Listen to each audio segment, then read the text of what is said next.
Okay, Thanks. we're going to get started. Tommy, go ahead. Good evening, everyone. We're live streaming right now, so welcome to our board meeting. And of course, we have a voting meeting at 7 o'clock this evening. Let me just kind of set the stage for everyone and let you know what we're going to do. Four tasks, and don't forget, we have a lot of graduates coming, which is super wonderful to know. So the agenda tonight is, I'm going to just speak a little bit about the projector system, and then we're going to go into capital projects. We'll do an agenda review. You have new X1 computers in front of you. Ray is going to take 5 minutes just to do something with you to get you going. We're going to ask you to keep those here. Ray and team will polish them up, and then at the next meeting, they're yours to take. So we'll let Ray talk about those in a few seconds. But before we do, I just want to call to everyone's attention that as part of our summer projects, we replaced projector systems in 3 locations. The most prominent one is right behind us. As you saw, the screen that was on the floor and the new projector system that's here above the audience. We also replaced the projector system at Niagara Falls High School in the Performing Arts Center and in both amphitheaters, and we also replaced the projector system at Bleneva Bond. And I wanted to just, Nick, don't hide in the back. I don't see Wes here yet, but I just wanted to recognize Nick Fagiani and Wes Slusher, who I don't see here yet, but I wanted to recognize them along with Ray Granieri because they really designed these projector systems, and it was quite a bit of work. And I wanted to publicly, in front of the board, thank you, Nick, and extend that to Wes for the work. This wasn't an easy project. It was overdue. We try to stay ahead of our technology. The high school products were 25 years old. So, and this product was, it had to have been 20 years old, as well as Bleneva Bond since it was built. So we updated the projector system. Nick, I want to thank you and Wes for your design. You designed these, and I know you are still doing a learning curve for how to properly program them and make sure that they work to the fullest capacity so our district and our students get the best advantage of them. Ray, did you want to say anything about the projector system before we get into it? Well, actually, you said exactly what it was. It was the challenge coming from the good thing is the old environment lasted 25 years. Right. So whomever picked that was fantastic. The challenge really was getting it from an analog DOS-based Windows -3 environment to something you see here today, plus the integration with live streaming. And that's where Nick and Wes together put together the design and the integration into today's environment. Right. So it was done really well. So Wes, I talked a lot about you. I talked for 20 minutes about you before you came in. Good thing we're streaming it. I can watch it later. Right? Yes, okay, you're getting a little confident for me there, Wes. Hey, Mark, I remember when you started. Mark, I think he's going to create a loop for himself. Yes, but those two gentlemen really created it with Ray's direction, and we're really pleased with it. Ray would call it 97% complete across the district. The remaining 3%, as Nick taught me, Wes, because he was here on time, was that you're still balancing. Nick referred to Crestron as balancing some different mechanisms of it, and again, you have to have some training on it because it is quite an advanced system. And despite Mr. Paretto's suggestion about showing the Bills games and charging everybody, we won't be doing that. But I tell you, if you put the Bills game on this, it's a really crisp, clear, cool picture. So, gentlemen, thank you. Ray, thank you for your work. And it's just another example of how we're trying to stay ahead of everything with our schools, especially with technology, and I appreciate your work very much. So, kudos to you, gentlemen, and to Ray. And Chris Dowling, Chris, raise your hand. Chris, we use Chris because by trade, well, first of all, Chris is a Niagara Falls High School graduate, a Maple Avenue graduate, I may add. Did you go to Gaskill? Yeah. Since Chris is a Gaskill, Maple Avenue, Niagara Falls High School graduate, yes, he does, like some other people, Mr. Bass. we used, and he's an electrician by trade. Chris helped with the oversight as well, especially on the electrical end. So Chris, thank you very much too for your help. We stole him from BCC to just make sure all the electrical work was done. And I think, was Ferguson the electrical contractor? Ferguson was the electrical contractor on this. I say that because we use a project labor agreement even when we're using Ferguson to do this. So you know how important that is, and I wanted to make that point. So thank you guys. Please stay for a super exciting meeting, and we appreciate your work. We want to roll into our capital projects update. The team is here. I want to introduce them to you, and then we have a short PowerPoint to show you some of the updates on capital projects. I want to introduce you from CPL. This is Lauren Blass. Lauren, wave your hand. Lauren is the engineer on the HVAC side of CPL, and she's done an outstanding job in the design and has been right there at all design points. And Lauren has been, in 3 weeks, she's not going to be with us because she's carrying child, and she doesn't know, but I made a suggestion to her and said that if it's a boy, Mark is a nice name, and if it's a girl, Lori's a nice name. So just some free advice, you know, and she's been a great member of the team. Of course, we put up with Earl, who's always so helpful. Chris Dowling is on the team from BCC. This is Joe Manarino Jr., a new member of our team from BCC, and he's been a good addition. And of course, the loquacious, you can look it up tomorrow, the loquacious Stu Lowe, yes, who has worked hand in glove with Lauren on much of the HVAC. So, gentlemen and young lady, we'll take it away. Stu, are you going to lead this? I guess the point, members of the board, is that you have 15 resolutions tonight voting on payments to contractors. You've been doing that for a while. And we have 5 change orders that we talked about last week. I know the board president heard about them. I'll give you good news. We don't have any change orders coming to you in October, but we may have a few in November. So here's some picture progress. And remember, a breath of fresh air was to improve the air conditioning at Gaskell and LaSalle. Many security measures. Of course, the Walk of Fame, the CEC boiler, and the greenhouse at Bleneva Bond. Stu, take it away. All right. Please try to hold your questions to the end so we can get through. Mark's going to cut the mic off after about 3 minutes. I'm going to be the one asking questions. Go ahead.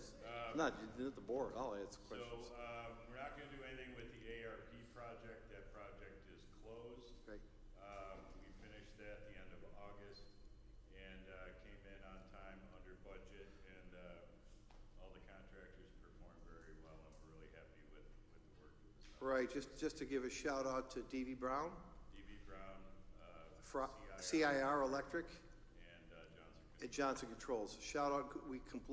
Just for the federal government or the state government, who I'm sure is listening to this, we met our deadlines. We know that ARP money runs out on September 30th. We met our deadline. We were able to return a little bit of money back, and major work was done at Bond, Kelfis, and the high school in terms of heating and cooling, and it's working pretty well. So, go ahead. All right. So security upgrades and enhancements, a big part of this project, and probably the most important part of the project, keeping the kids safe, right? Security enhancements include, but they're not limited to, 309 new cameras added. Some cameras, the locations changed to optimize the coverage. Additional storage servers, including video capture.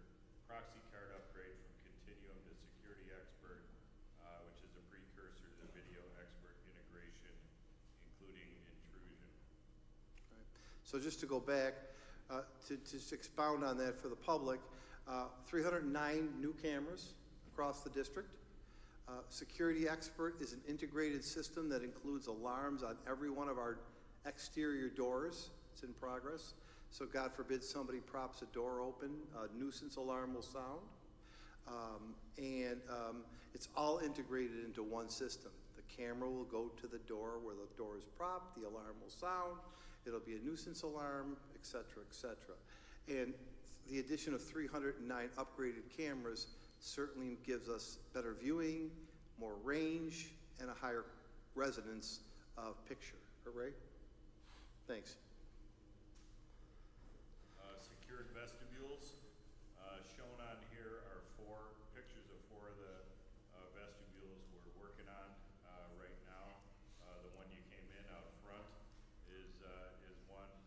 We have Kelfis on there, Hyde Park, and Leneva Bond. I really like the design of these secured vestibules. You could see out front, it's the work in progress. Remember, each one of them has a pass-through window. It's closed up right now because it's not done. But that will allow something to be dropped off so that someone doesn't even need to enter the building. Remember, this is a double buzzer system at all schools, and so that you know, we took 4 of the easier ones to get started. All 14 of our locations will have this secured vestibule system, and it will, again, I see Gaskill at the bottom. It looks really good. I love how Abbott's looks. Some of the things that you'll also notice, and most obvious, the large table that Bertha sits behind is going to go away. It's too big. It's too cluttered. So we're going to change out some of the furniture to make it more comfortable. Same at Abbott, and I believe at Niagara Falls High School too, Ed. That big clunky desk at the front doesn't need to be there anymore. So there'll be a more streamlined desk. But the point for the listening audience and the board members are, it's another secured feature to stop any kind of intrusion.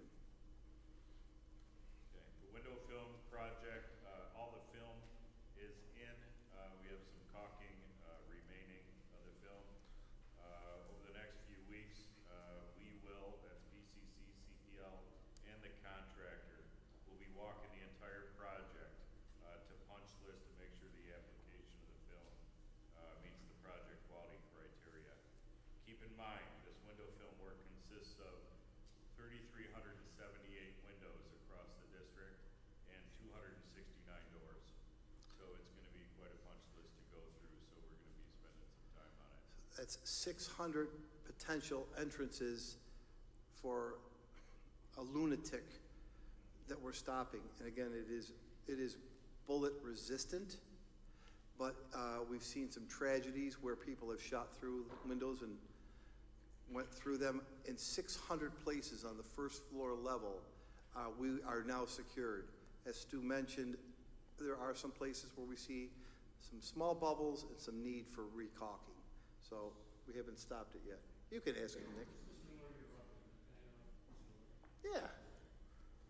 I was at one of the schools today, and there's 2 layers of windows, a lower window than an upper window, but they're both probably not higher than me, the one, but are both those windows coated with the film, or just the lower one? What school? Cataract.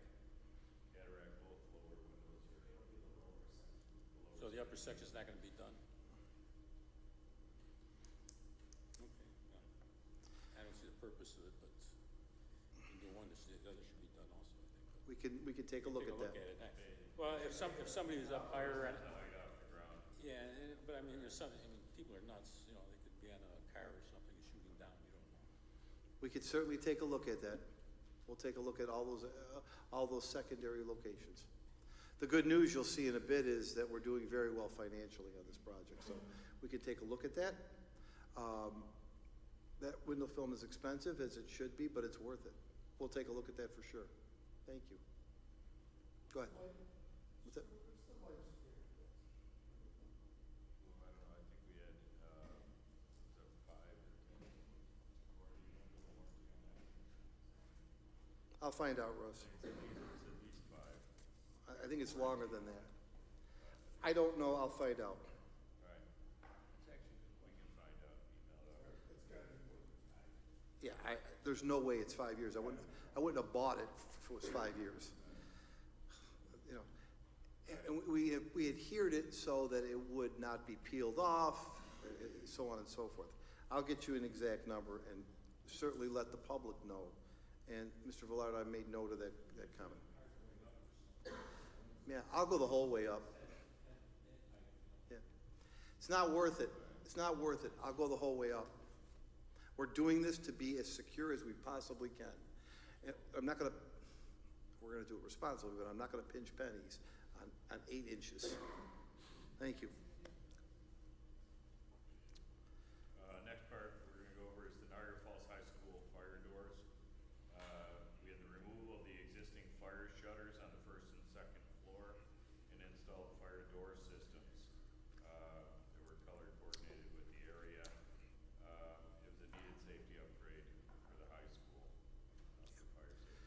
Those doors used to drop, and the alarm went off. They used to drop, and Earl Smeal had a lot of difficulty and had his team have to hold them up. So this is a better solution. Something that we're going to do for the atmosphere of the building, something that Mrs. Velardo asked for today, was to wrap those so that they're not so generic looking. You know, the one side of the building is blue, the other side's red. We want to wrap those with more student-friendly Wolverine type logos because they look a little generic right now. So we've done some wrapping in the gym, we've done some wrapping in the cafeterias. That's what I mean by wrapping and putting Niagara Falls High School touches to those. To me, they're functional but too generic looking, and we want to make sure kids feel that their school is represented. But they do complete the job. Quick question Sure. about those doors. Okay, so now you see them open, those ones on the top left and the top right. So when the fire alarm goes off, the Magnet releases. demagnetizes and the doors close gently. Yep. But they close. And then once they close, that prevents the fire from spreading if there is a fire. Correct, the rated fire doors. Got it. What you won't see on the video, but it did occur, and this was really under Earl and General Fund money, I believe, is the stage also has a new curtain. If you recall, when they built the stage, that curtain would come down, and Earl has had continuous problems with that curtain falling at inopportune times, and that was removed and repaired and replaced, correct? That's correct. So you're not going to see a picture of that, but that was done at the PAC, correct? Yes, backstage. Backstage. Blaniva Bond Greenhouse. We're continuing work on the greenhouse. You can see we have the concrete walls out of the ground. The footers are done. And we're starting to dig for the underslab ventilation that's got to go in based on some recommendations from some government authorities. It's looking like the last reported the delivery of the greenhouse is scheduled to be delivered November 2nd with the start of the assembly and building it on November 4th. So 2 of the change orders we're asking you to approve, 3 of the 5 change orders that we're asking you to approve revolve around this greenhouse this evening. 2 of them were owner requests. One was I believe it's at the one end, to make it a handicap ramp. That was an owner's request. The second one was required of your change orders. It's $6,538. That was requested by the DEC, and that was for some ventilation. Underslab ventilation. That is a change order. That is a DEC requirement. I want those listening and everyone at the board level to know that every 3-letter agency in New York State and America has looked at the soil there. The DEC, the EPA, the district parent committee, everyone has looked at this, and I want everyone to feel assured that we are on good footing with the soil. That's why it's a little bit behind schedule, but everybody gave us clearance. The air, the ground, everything has been cleared with that one requested change order of ventilation that I don't understand very well, but that met the DEC requirement. The third change order that you have in your packet is for, I want to call them louvers. Earl, help me. What is manual to automatic? What is it? It's for fresh air intake at the greenhouse. So that when the big exhaust fans kick on, we've got to pull so that we don't create negative air through the greenhouse to keep it at a more reasonable temperature because we're not mechanically cooling the space, but we will be using it for the education. So therefore,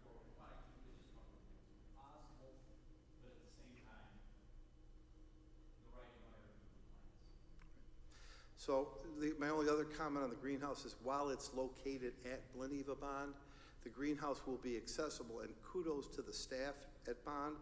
They've created a schedule so that all of the elementary, middle school, and high school students can be bused over there and have their own section and use the greenhouse as part of their studies.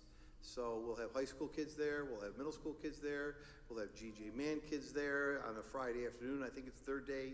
So the greenhouse will be accessible to everyone, and every lesson that's in there is tied back to the New York State science standards. So I'm really excited to have a school district with a greenhouse in it and to have kids learn. It's kind of a unique thing in New York State, and I think it just goes along with our pathways to graduation.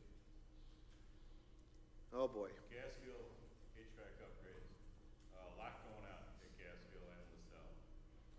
In the upper left-hand corner, you'll see that's a condensing unit for one of the VRF systems that are there at the school. The center at the top is one of the rooftop units for the gymnasiums that's cooling. On the right-hand side, that is the new pad that was poured at Gaskill, bi-level pad for the new chillers that will be delivered at the end of December. All the piping's being done now and roughed to be out there. All the electric is being roughed to be out there. So when the chillers come in, they can be slid into place and hooked up, ready for the power when it is upgraded in the spring. The bottom right-hand corner is them pumping the concrete for that pad that's above it. On the left-hand side on the bottom is building one of the air handlers, built in place, as we talked about at the last presentation. These are a knockdown, built-in-place air handler because of the accessibility to the basement. It's the only way to get a large air handler in there was to buy a knockdown air handler. And you'll see those 4 square boxes on there. Those are 4 different fans, block fans that are in there. All the air handlers have multiple fans, multiple drives to be able to control the air and the building pressure through the control system. And that's one of the steam coils there, I believe, that's sitting there. Jimmy, do you have a question?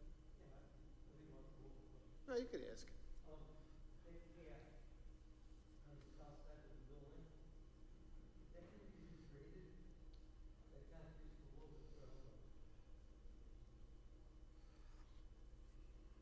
The lower concrete, it's graded on the street side of that, I believe, down to the sidewalk. The edges are Speak up, Chris, come on. the lower pad is, yeah, it's The upper pad is higher than the upper, that's a very slope on the side of that school, it's extremely sloped, so that's why it's tiered. Oh, I see the tier. That pad's higher than the sidewalk. The upper pad is higher than the grass on the top of the slope, the lower pad is higher than the grass on the bottom of the slope, so that's why there's 2 tiers. One thing, a couple things I'd like to point out here. How old are those buildings? How old are those buildings, Earl? How old? Yeah, Gaskill was, finished in 1931. 100 years. Yep, just shy. They're old buildings. They're taking a lot of work. We mentioned contractors in the first ARP projects. Super pleased with Danforth. Danforth has 1 foreman at LaSalle, 1 foreman at Gaskill, and we meet with them every week. Super pleased with their work. Again, they're moving along at a clean, good pace, and it is our insistence with the knowledge that we're waiting for some transformer designs and that we click the switch May 1st for the staff. That's what we've promised them all along, and we've said it here a couple of times, and we're gonna put the pressure on National Grid. That's the only thing that we see holding things up. We won't let that happen. Danforth has done everything that they can. I also would like to tell you we've tried to be very conscious of the neighbors in terms of what work we're doing on those neighbors, because the Gaskill one is right in the neighborhood. So we've been trying to be very neighborhood friendly and conscious.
cell to handle the upgraded electrical service. The old whirlybirds on the ground, gone off the roof at both the cell and gas gill. Wow, those Being things were up there replaced a long with time. some new energy efficient exhaust fans on drives to better control the ventilation through the building. So there's no unnecessary vent too much or too little ventilation. It's all controlled now. Chris Dowling and I climbed on the roof one day and lowered them. Wasn't that, they weren't that heavy. Some miscellaneous pictures, cranes. In the top right are the drives we were talking about. That's for, each one of those drives handles one of the fans in the air handler. So each air handler has, well, the bigger ones have 4 drives for the 4 fans to control the airflow in the building. And that's the new electrical panel next to it. At the bottom is another progress photos of the air handlers being built. Again, you can see the cube fans on the right-hand side there at the bottom. Before you go on, there are two, because I want the board to be fully aware, the public to be fully aware, there are 2 change orders on your agenda with resulting from this. And again, Lauren, I love you, no offense, but there were 2 architect misses. One was a steam line abatement in room 115. Can you talk about that? What happened there? That was, I think, on a previous asbestos survey. That room was missed. We're doing work in there now, so it had to be abated. Right. So it was taken care of. When they got to room 115, we believed that all the asbestos was abated, but when they got there, they found that the asbestos in room 115 hadn't been abated. It was never a hazard to anybody, but when we touched it, we had to abate it. Is that correct? That's correct. It was properly encapsulated, it was fine, it was safe. But once we touched that pipe to do the renovation that we needed to do for the radiator and the steam valve, we then, rather than just peel back the portion of it and then re-encapsulate it, we just got rid of it. Because that's what we've been doing as a district, is removing all of it from where the students are back to the farthest reaches of the buildings. Yeah. So that's been our game plan, and that one should have been gone, and it's gone now. It should have been gone on a previous project. It was missed. It is now gone. That's why, but it is a change order, and there is one more from the Gaskill basement ductwork. Can you speak to that? Because the board is, I'm asking for the support of this change order as well. Can you speak to why we're paying a $12,000 change order for Gaskill's basement ductwork? You want to take it, Lauren? Sure. So in 2006, the ductwork in the basement crawl space was fully ducted from the air handling unit up to the classroom risers. The 4th floor, we were under the impression was completed. We found out later it was not completed. We went on down into the crawl space thinking that this piece of duct existed, and it didn't.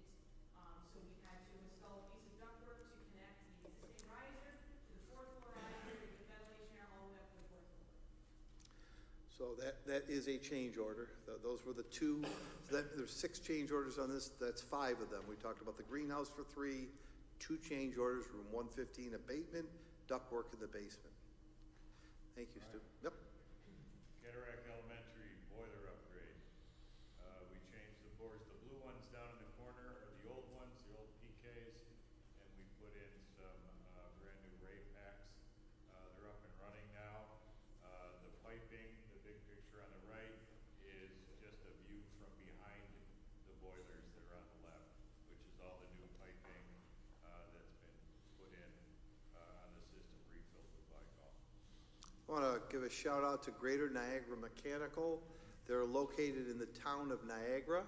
They bid on this project. It's a local vendor, union work, a low bidder, and I think they did a great job at Cataract.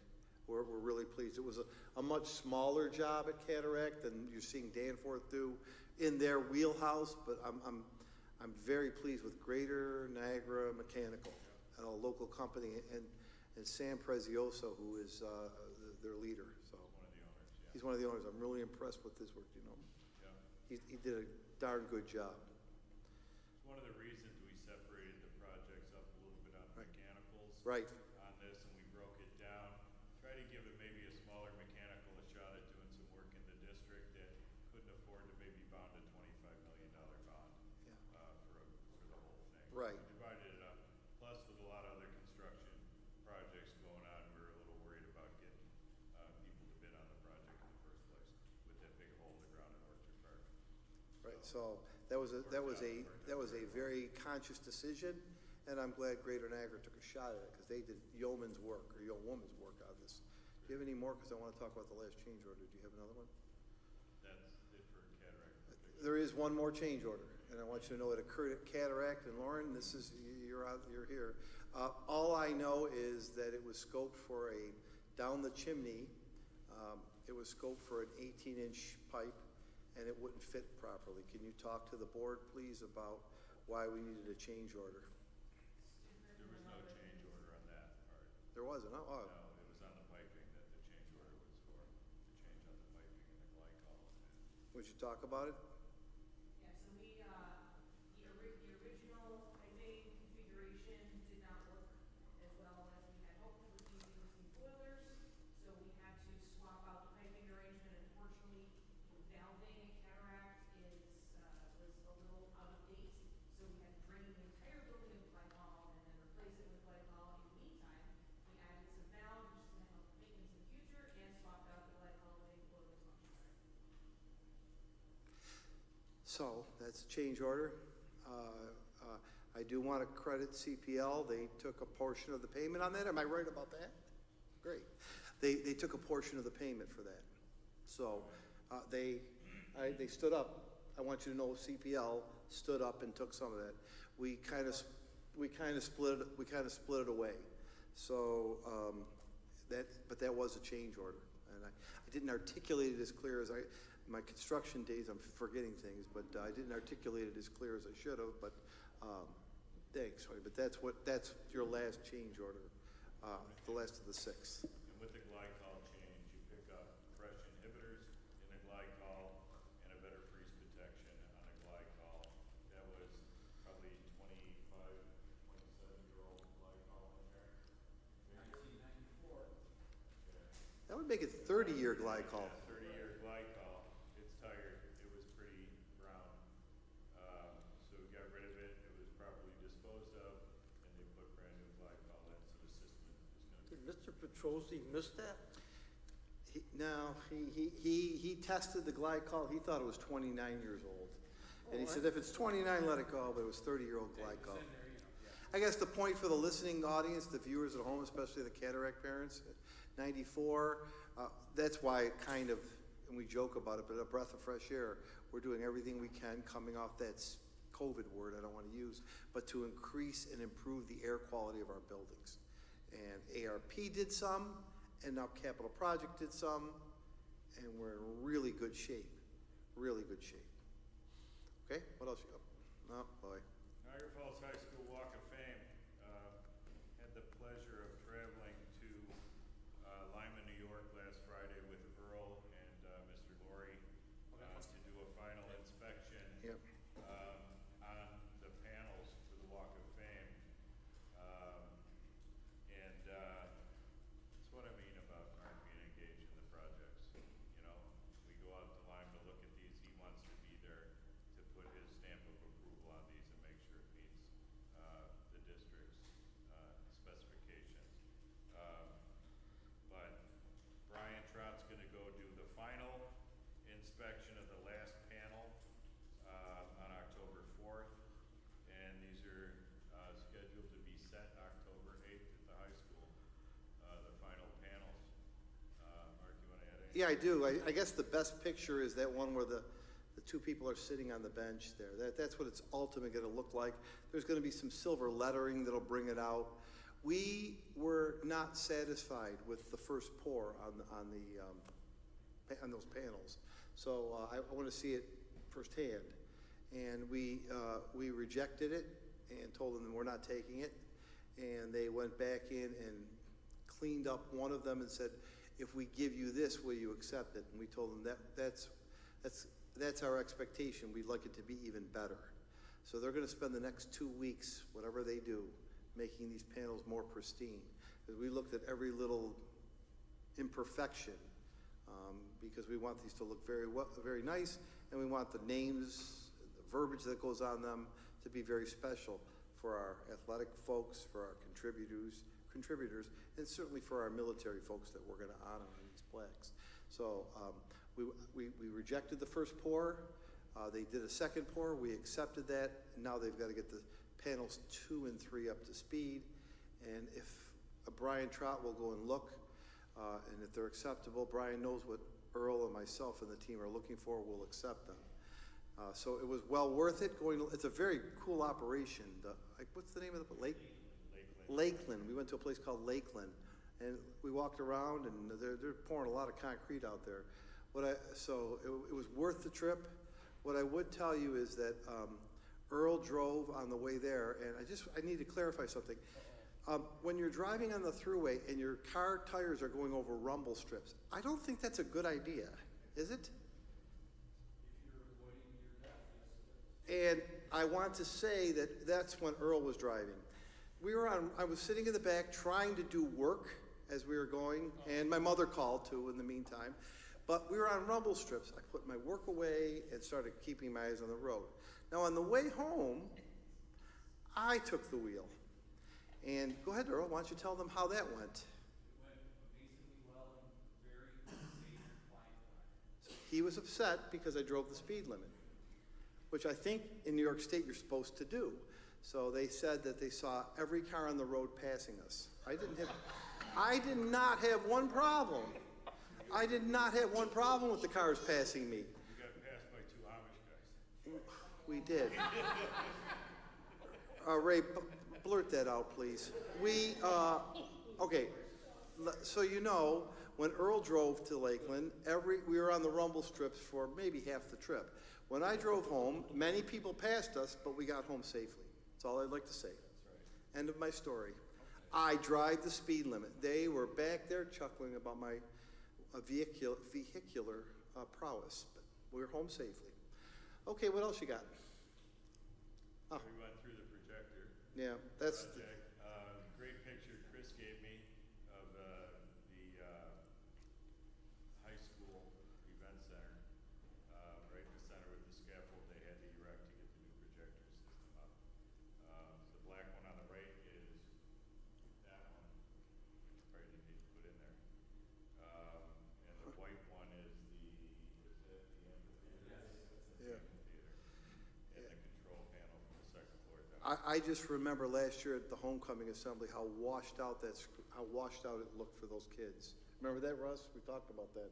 And thankfully next week's homecoming, and they'll have a new projector screen to be able to project images better at the high school. They were there when the project was built, so we got that done, and credit to Ray and the team. What else do you have on This here? really looks good. I know Yeah. you guys can't see it, but, CEC boiler upgrade, this was a general fund project, not part of the AVOFA. But it went well, boilers are in, up and running. So that's just some pictures. You see the bottom left is the old boilers that were removed. Progress picture of the empty room, and then the new boilers and the new piping and components. Picture of Fritz from DB Brown helping guide the boiler down when it was craned in. Nice project. That's small. Yeah. They did it very fast and very well. It came out very nice. Before we get to this, I guess what I want to tell you as board members in the community, you know, I've spoken in the past about roofs. Now with the conclusion of ARP and ABOFA, boilers, all of that is updated. I mean, you're in a good position. It's not glamorous, it's not sexy, it's not gonna make highlight reels, but it matters to the children, it matters to the air quality of the school. I believe it matters to the efficiency, Earl, and maybe you could talk about the efficiency that you noticed at high school. So I guess what I'm saying is you are allowing us to get all of our systems in good place. If I recall, you had a good statistic about the high school, Earl? I did. So when it comes to your new chiller plant at the high school, I ran some quick numbers for the month of July. Okay, and adjusting for cooling degree days, we showed a 22% increase or decrease in our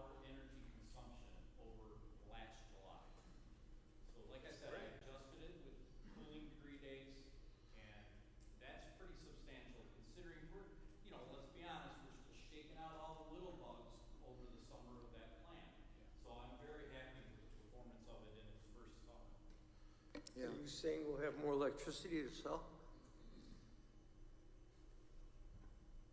Possibly, but with the addition of air conditioning at LaSalle Prep and Gaskill, you're going to be consuming more electricity. Yeah. We're doing the right thing for the buildings and for the kids. And so we talked about the greenhouse and the pride. You should be pretty prideful that while the state education department is contemplating a bill that requires certain conditions to be met and excluding or moving children for heat, which is going to come. I saw that. It's going to come.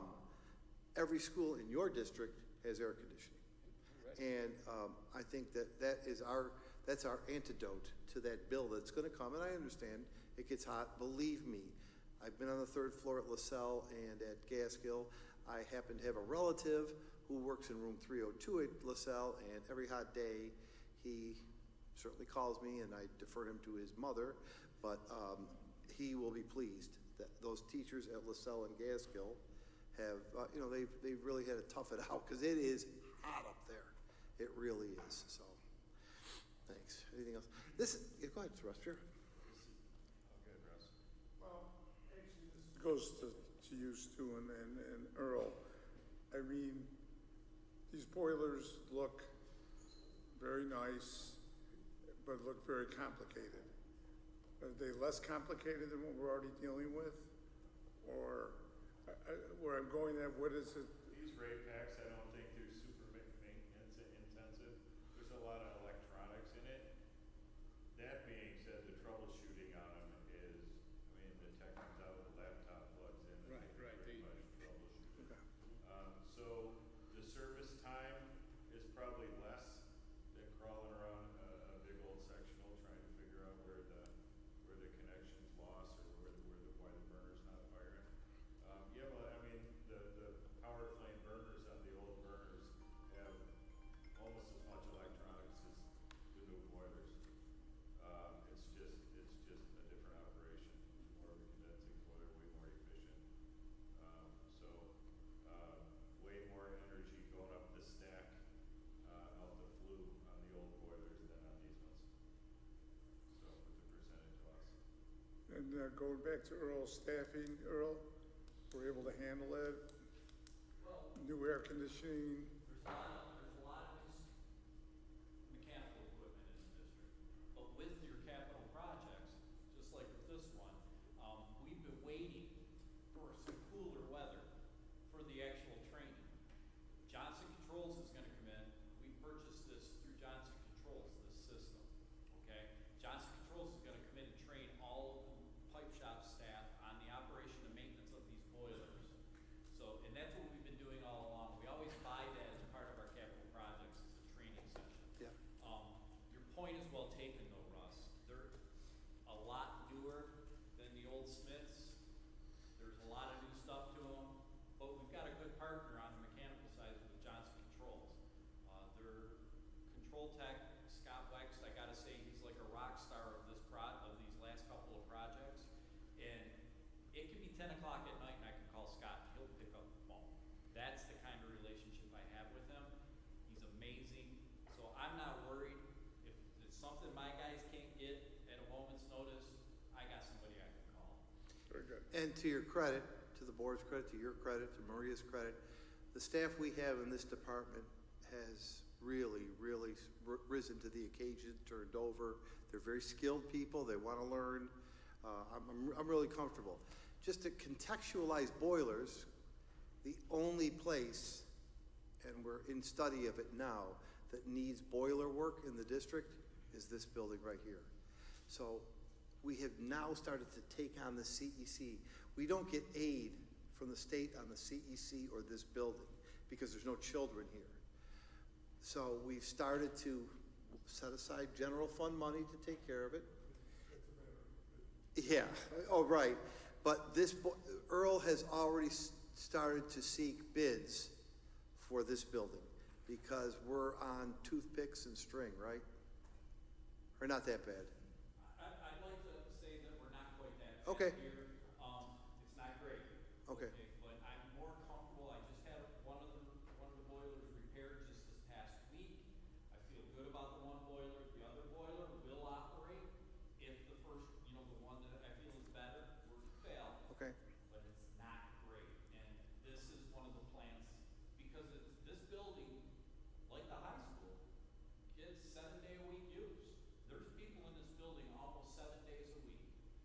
Right. working. So it's important that Right. we have a reliable maintenance plan, Right. obviously. 6 days the staff, Rick, Maria, and I come on Sundays. Well, at least Rick. And Ray. And Ray, at least Ray, Rick, and Maria, and Becky, and everybody at the table. That's the Sunday you were talking about. You stop by sometime. Stop by. We're friendly. We have donuts and snacks. Stop by. We're here all day Sunday. All right. There might even be dogs here in Oh, one time I came in on a Sunday, there was a dog here. Was that you, Ray? That Ray's dog. And the dog sits in a chair and watches Ray. I don't understand it. I don't understand it. I can't get my kids to sit in a chair and listen to me. He's got the dog sitting in a chair listening to him. I want to point to the next thing and wrap this up.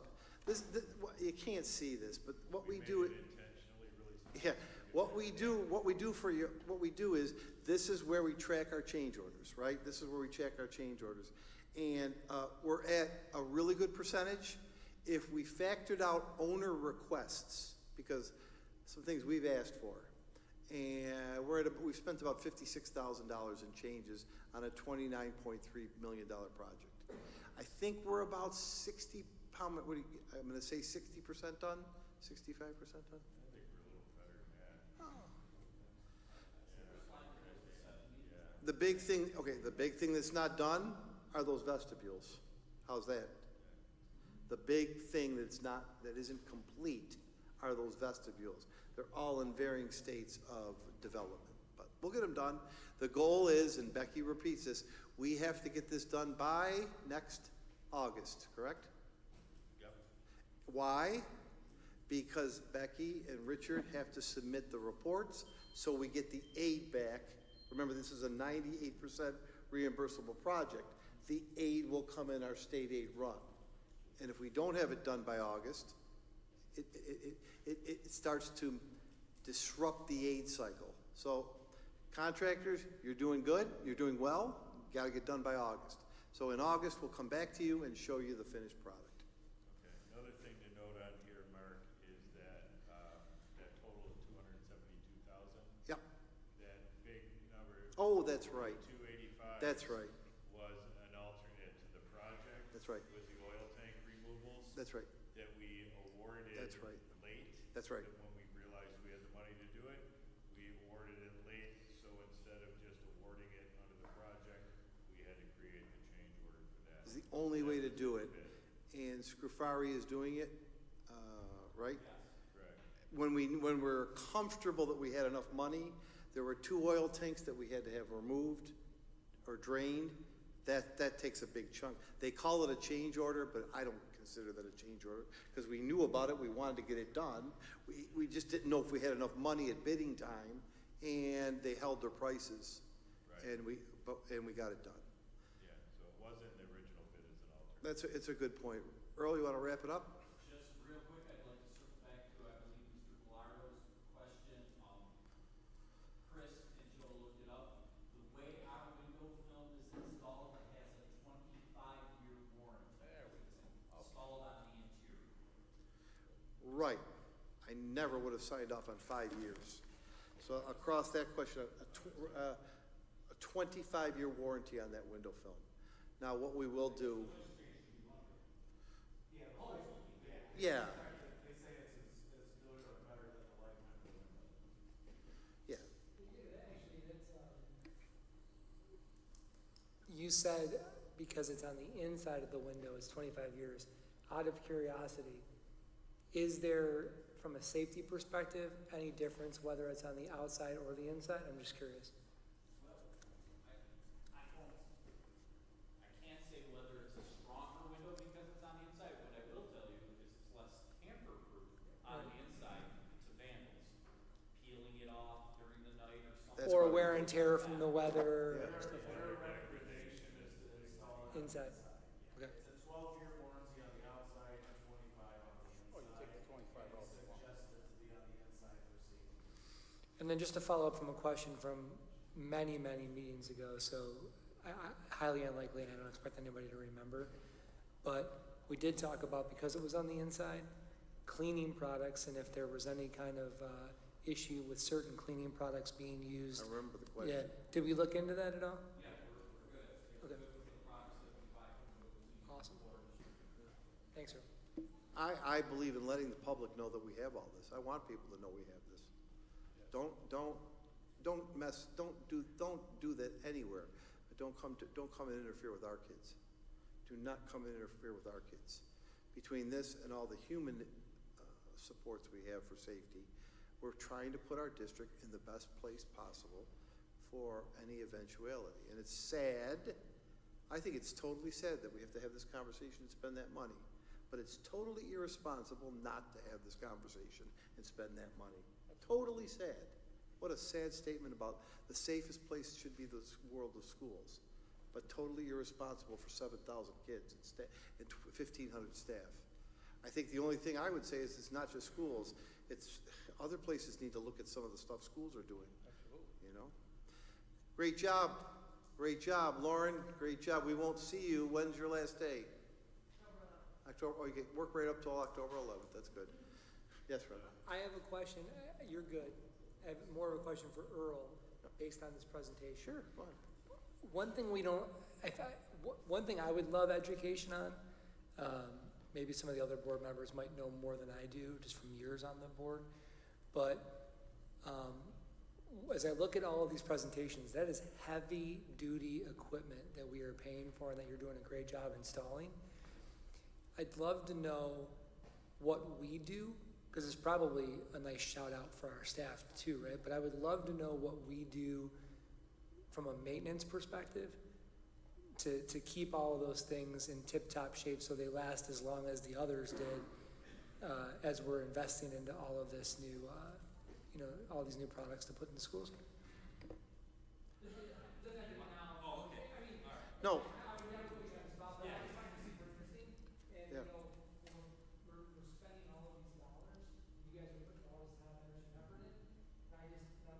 And I'm being funny for a minute, but I look at it and I'm just like, I have no idea, I'm not mechanically inclined. I just see, things with like numbers on it and arrows, I'm joking, right? But like, I'm like, man, that stuff probably could get messed up if we're not properly maintaining it, right? So I would just, I think it might be good for us to know kind of what we do on a daily basis to make sure that stuff's met with the standard it's supposed to be. Yes, absolutely. I made a note of that and the question about more window film. The good news is we're doing, our budget's going very well, so we'll be able to address that, Mr. Velardo. No. Earl? Aren't all our systems inspected on Sundays? Inspected on Sundays? Isn't there like some type of checks on Sundays? Yes, boiler checks. Okay, so our staff during heating season, they go around every weekend and they do what I call a building check. It's not just for the equipment, it's for the building, okay? And what that means is they walk the I'm sorry. building on Saturday or Sundays. God forbid we lose a boiler plant in the middle of the evening on a Saturday. If it's 5 degrees outside, we can split a pipe somewhere before it gets checked on before somebody comes in Monday morning.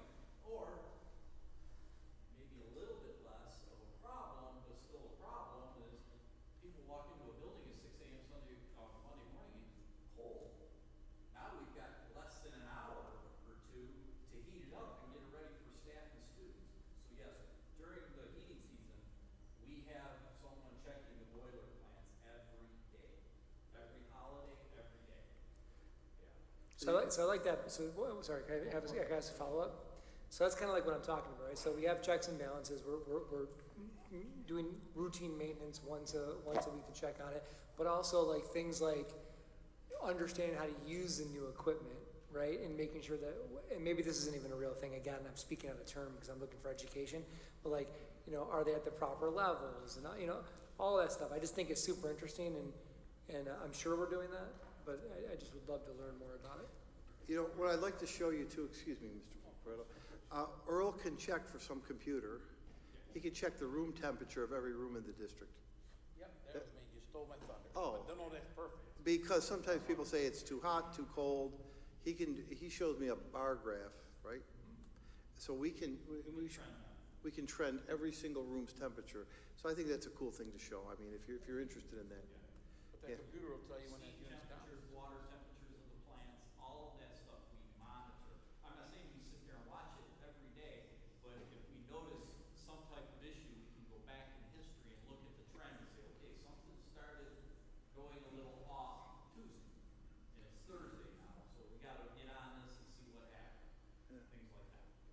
It's a cool system.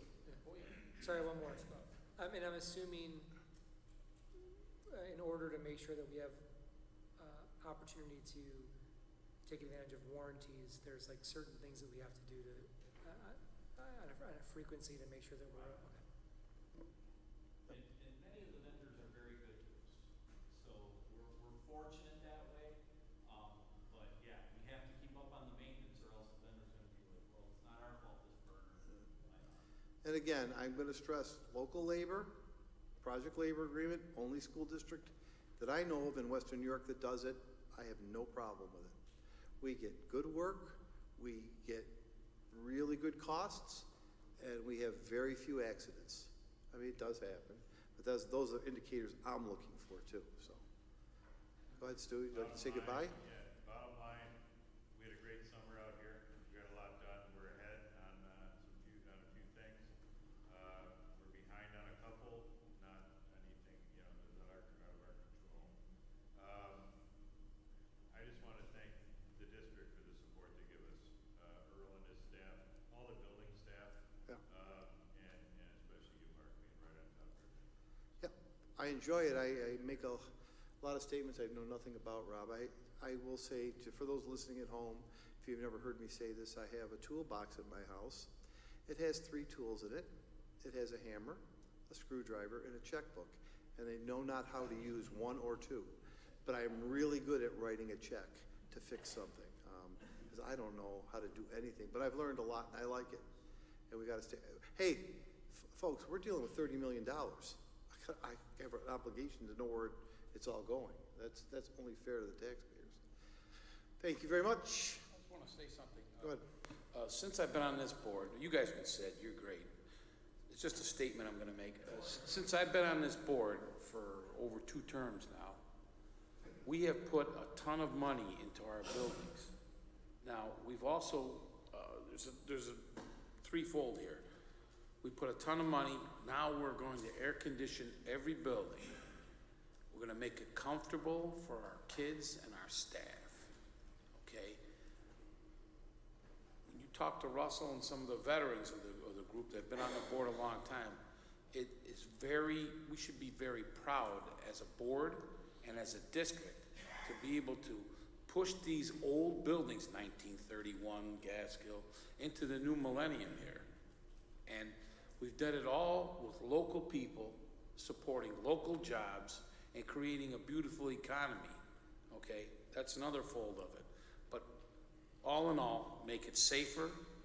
The stuff we have done, that I've followed the board even before I ran, and the stuff that we're doing today is cutting edge. And no other district pulls this stuff off, but we've done it. Great leadership we've had, okay? And an excellent staff we've had. Great, you know, Earl, you've done a fantastic job with you and your crew. But we have done some cutting edge stuff. Our computers, everything is cutting edge. And we should be proud as parents of this district and as board members of this district, the work that we do. And it's all positive stuff. There's no negative here. Thanks, Tony. Thank you very much. Thanks to everybody. Good job, team. I'd like to spend maybe 15 minutes to see if anybody has any questions. We're going to call up the agenda at 7 o'clock. I see Ms. Rotel Zafuto, Mr. Ruffalo, and Mr. Ventry here. We're going to bring 9 graduates forward before you to receive their diplomas. These are August graduates. I'll speak about them a little bit. Have the administrative team talk about these 9 students that worked hard. So that's the first order of business at 7 o'clock, to receive 9 more Wolverines. Then we have, I'm only moving through this because we reviewed this 2 weeks ago and very little has changed. So I'm moving quickly, not to gloss over anything or to put something through, but if certainly you would have called. You know that the paint supplies was Sherwin-Williams. There's a significant discount. I'm going to ask Maria to come forward. There are changes, Maria, yes or no? We have some extras. Did you want to come and do those now? I will do that, yes. Thanks. The short-term contracts hadn't changed. We went through all 10 of those last week. Board members, you do have to select a delegate. Remember that for the vote on the 10th. There's some meeting changes in June. And keep going, Ray. Remember a couple of grants, Teacher Center, 21st Century, big $800,000 grant. Niagara Alliance is for restorative justice. Pastor Brooks is working in a couple of our schools. Game On is working in our after-school program. Boys and Girls Club, that's for the 716 program, paid for by a grant. Most of these contracts are paid for by a grant. Niagara University is for ENL. 10 is for esports, paid for by a grant. 12 is for yoga, paid for by a grant. Marsha McWilson, paid for by a grant. Say Yes is our big contract. We have a couple of meetings tomorrow for Say Yes, and then 6/14 through the end of the resolutions are payments to Scufari, MKS, John Danforth, Stark, etc. And then the last 6 are those 6 change orders that we just kind of went through to get to the bottom. There's no policies on here. If you don't mind, Maria, this will be updated on October 10th. I just want to let you know, the mayor called me today. He is going to come on October 10th. He wants to speak about a resolution that we've talked to you about before with respect to property tax relief for certain properties. And he just wants to come and address you for 10 minutes. We will have a lengthy science of reading presentation. And on the 17th, we have a couple of parents coming before you to speak on autism and dyslexia. One from the SEPTA group and one parent that had visited and worked with Mr. Petrozzi on dyslexia. And don't forget, on the 17th of October, Drescher and Malecki will be here to review their audit. We're hoping that you'll approve the audit because the next day, Becky will have to submit that to the state, and I'll talk about the audit in a few minutes. So, Maria, hi. I haven't seen you. Yeah. On that 24,000 to Niagara University, is that, how many students is that for? Do you know the number? Number 6. Number 6, sure. Let me just take a quick glance here. I'm sorry for the delay. I don't know that off the top of my head. Let me just glance at it for a minute here, and I'll know when I look at it. The Niagara University one, that's about 176 students. How many? 176. I'm going to mention this at the end of the meeting too. Our ENL, or English as a New Language program, is growing so fast, and Maria will tell you because she works the registration room. We have had so many new registrants that are ENL students in the last 2 weeks. Can you talk about that? I can. We are seeing an uptick Yep. in our registrants who have, who English is not their first language, right? So their requirement when they come into the registration office is they have to fill out the typical registration forms, but then if there's a possibility that they need to be screened for ELL services, there's a form that they have to complete. Well, we are seeing many, many more students coming in and needing to complete these forms. We're also seeing quite a few of their parents and guardians coming in, and we're having to communicate with those folks through Google Translate when they come into the office. So we are having an uptick in our non-English speaking population. Mr. Velardo? Yeah. You said we have a lot of influx with non-English speaking students coming in. Has that raised our student population up a significant number? A little bit. I wouldn't say significant. How many are we talking about? Do you have offhand? How much is raised? I Yeah. don't. We can get the numbers for you. Well, I don't know, it was 20, 50? Well, I would say at least, I'm gonna go up to 50 because I know Mr. Laurie and I are gonna have a significant conversation tomorrow. We are. About the potential that we may have to hire some more staff to make sure that we can service in accordance with the law all those students. That's, How much That's what I'm trying to see, yeah, okay. So, just thanks, Maria, because I know you live it every day. One of her many jobs is to watch the registration room closely because of the different situations that parents may come in with, so it's a godsend to have her there. What she has been reporting, and others, is that we may have received up to 50, and again, that's a round number, up to 50 new registrants whose primary language is not English.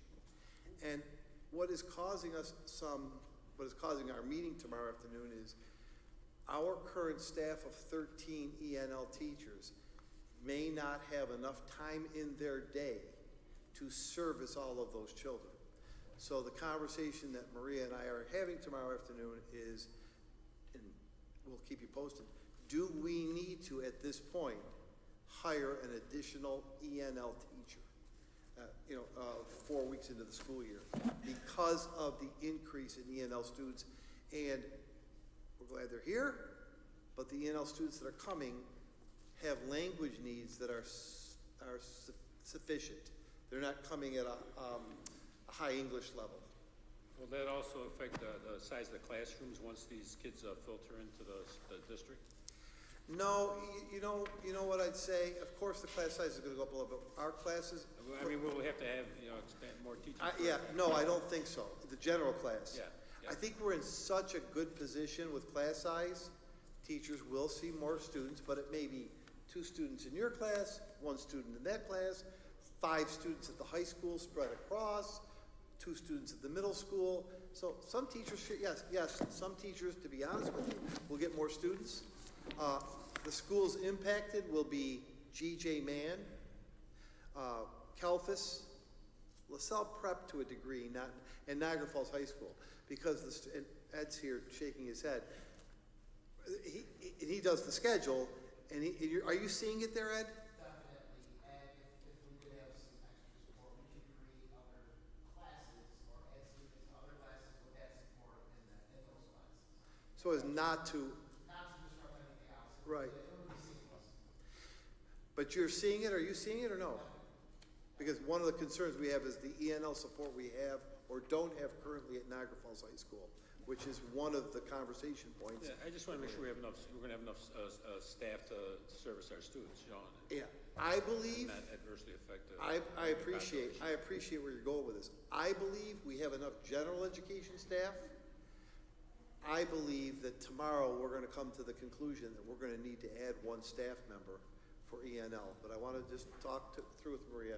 And to the resolutions point, we have to keep training our regular ed teachers who are receiving the children and our ENL teachers who are primary service providers. Go ahead, Ed. Well, and many of the additions were late August, early September. It wasn't like we would have known coming. Right, they're coming now. They're coming now. They're coming now. Yeah. And these are, again, they're families, and they're families with multiple children and multi-age children. Exactly. So that's Right. why it's kind of, that's why high school is the one who's.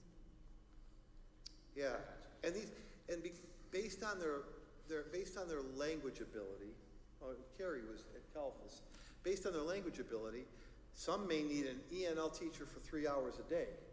Some may need one for 90 minutes. Some may need it for, pardon me? Almost what? The new students have no English. No English. No English at all. No English. Yeah, no Couple English. of real little ones to pre-K, no English. No English. Yeah. So that's why we're putting this resolution there, that's why that number is growing, and that's why I may come back to you with an additional staff member necessary to service kids, because we are pushing the limits on them right now. I also, Mark, want to ask you about those 22 children on the EHS waiting list. Yes, Are we going to be able to take care of those? I think you're referring to the early Head Start group. There's 22 children on the waiting list. What we have to do is get federal government approval to open up additional early childhood rooms. There's 22 children on the waiting list. Let me just make sure I categorize this. These are 1 and 2 year old children. There's 22 1-year-old and 2-year-old children. In order to service those 1 and 2-year-olds, which is something unique to any school district, we have to get federal government approval to open up more rooms where we can service 8 at a time. Now, I think we're gonna get approval to do at least 1 more room at 8, but then Earl has to go into motion, cutting some doors and doing things. If we get federal government approval this year, I believe we'll be able to service 8 of the 22. Well, I guess my concern is that the studies all show that the earlier we get them, the better off they Right. are by the time they get to younger grades. I agree. And I think that should be a priority on our part to talk to the government to give us a hand. We're getting these people in that, I mean, it's not their fault, they don't speak English, they just arrived here and. Right. We're addressing that immediately. So through our registration process, we're able to identify immediately. And again, remember, we are in our second full week of school, going into our third full week of school. And as he mentioned, these folks were coming in after the first day of school. So at the end of August, right before Labor Day, and during the first week of school. So we're needs assessing right now. What we're finding through those surveys and everything is that we do need to provide additional services. So not only are we going to provide the language and the educational services, but we have social workers and supports that we're providing more than just that. Right. So We'll, we're here for that. for the early Head Start kids, we'll move as fast as we can to get another room converted. We're holding on the federal government to approve it. For the ENL students, I'm gonna tell you, I think I'm gonna come back to you and tell you I have to add a staff member in ENL. We just can't, we're just busting at the seams. Is there a reason why? I think so, Mr. Bass. I think one will do it right now. Okay, I have to ask this question. Sure. Why do we think the early Head Start has got 36 openings? Because they know we have a fantastic program. It's a great program. And parents are looking for their kids to go somewhere good, like in our district. Go ahead, Earl. I know that Cheektowaga is kind of having a similar influx. Have we talked to them to see what they're doing? Because I know they're like housing in a hotel. Yes. So I know they're having some issues. Are we similar or? The housing is not what we're seeing as the issue. The folks, I mean, some of the students we're treating as McKinney-Vento, which means they're homeless. I don't mean in terms of housing. I mean, are we having similar issues within our districts that they're having? Have we spoken to them? Because I know they're having some kind of similar influx over there, just because one of my friends works on the hotel side of it. Yeah. Well, we haven't gotten that far with our population rate yet. I mean, of course, Ms. Valori through the superintendents can have a discussion, but if you're talking about issues with students beyond meeting their educational needs, they haven't been here long enough for us to see those. You know what I mean? Yeah. But if you're talking about things like housing for students, because I know that many of them were staying in the hotels there, that is also happening here, but they're also doubling up. They're living with families that were already located here.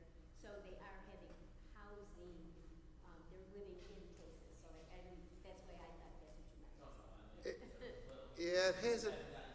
I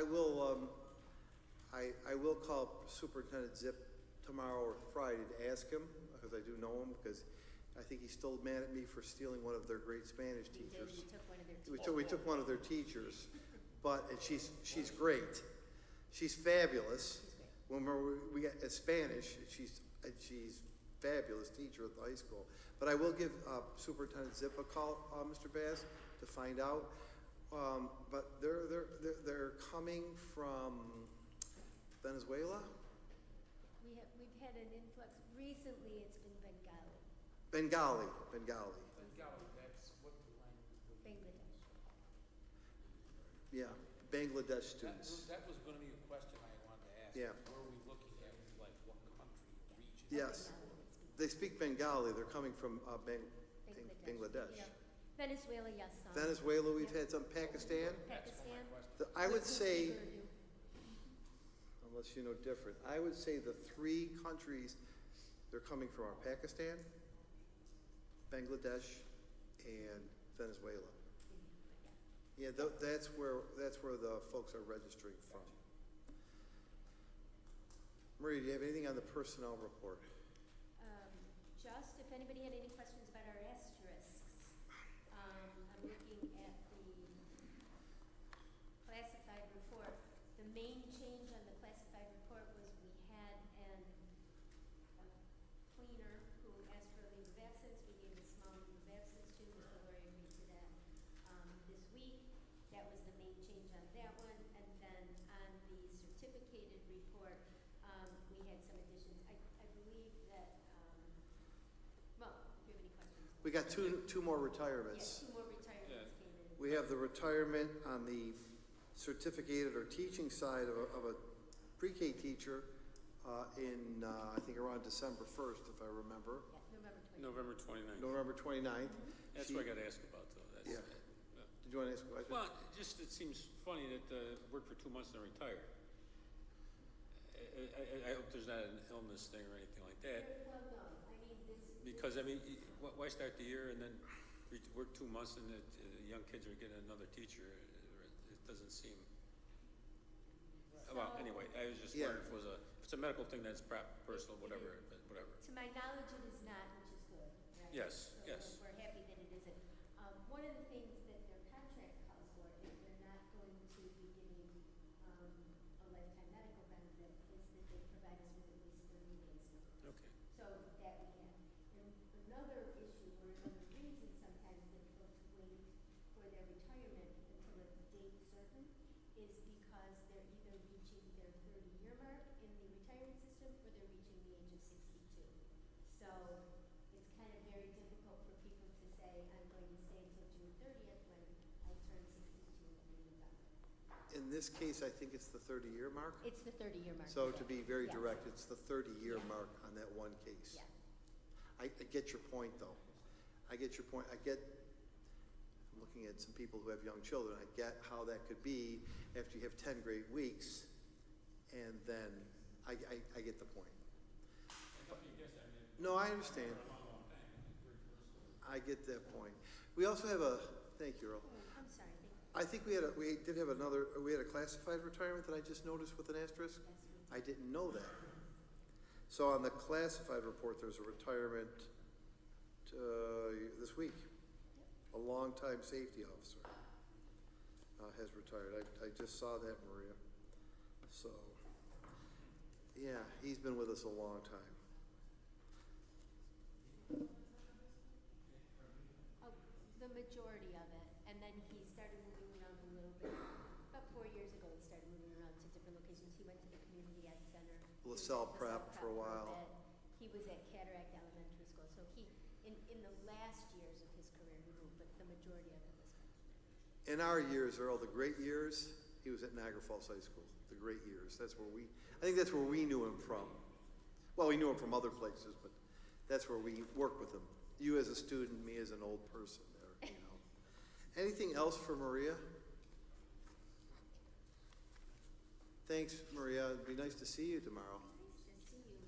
But I do feel pretty strongly I'm going to ask for another staff member, so you're okay. That's all we have, Mr. President. I think they're lining up. Do you know how many are here, Mr. Petrie? We have 6 present. Is Ms. Velardo here? Yes. Okay. So we'll wait a couple minutes. Sure. But everybody please stand.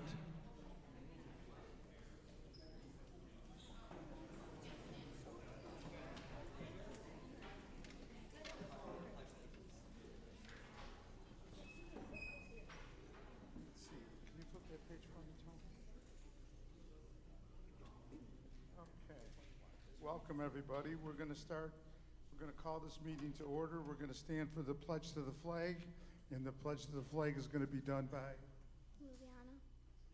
And what school? Hyde Park. Thank you. Flag's behind you. Hold the mic close to you. Please lead us. I pledge allegiance to the flag of the United States of America and to the republic for which it stands, one nation, under God, indivisible, with liberty and justice for all. Now we'll have a prayer by Mrs. Dunn. Let us pray. Heavenly Father, we come to you asking for your guidance, wisdom, and support as we begin this meeting. Help us engage in meaningful discussions and allow us to grow closer as a board and nurture the bonds of our district and community. We give you all the praise, the glory, and the honor, Lord, and we thank you for our blessings. In Jesus' name, amen.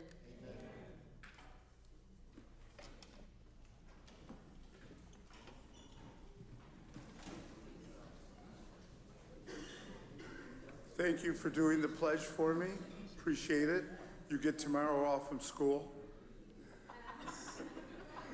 Psych. Anyway, Judy, call the roll, please. Mr. Bass? Present. Mr. Wilson? Here. Mr. Kinsemi is present. Mr. He's here. Capizzi? Mr. Capizzi's here also. Mrs. Dunn? Mr. McLeod? Mr. Pareto? Here. Mr. Velardo? Mr. Petrosi? Here. All present. Thank you very much.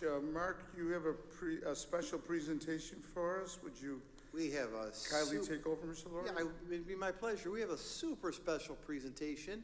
So what I would like to do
Hey, give him a round of applause.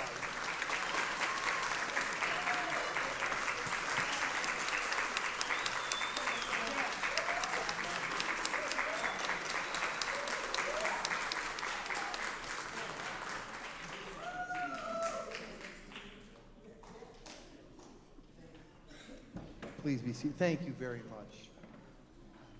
The cameras, you know what was great to see? I loved how I was watching you with all your cameras on. It was so cool. It was so cool. So it's one of our favorite board meetings. First of all, I want to say hello to our family and parents and guardians and guests and friends. Thank you very much for being here. It really is one of our favorite board meetings because this is the meeting of perseverance. And I want to tell you this. Back in June, 450 students graduated, big stage, and you know what? 10 Niagara Falls High School students didn't give up. 10 Niagara Falls High School students didn't give up. They could have, but they applaud for it.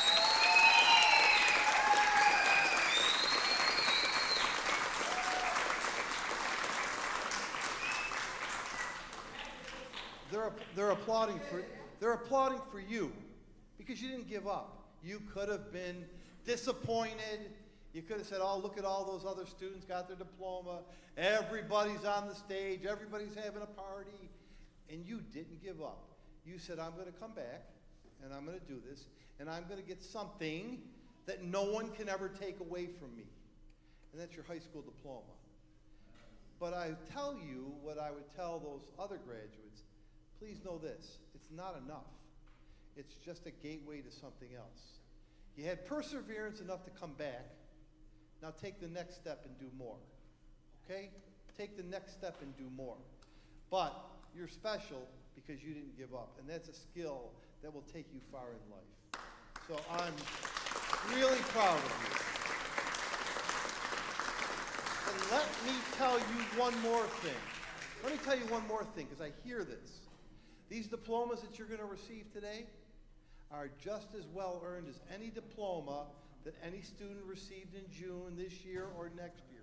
We don't give these diplomas away.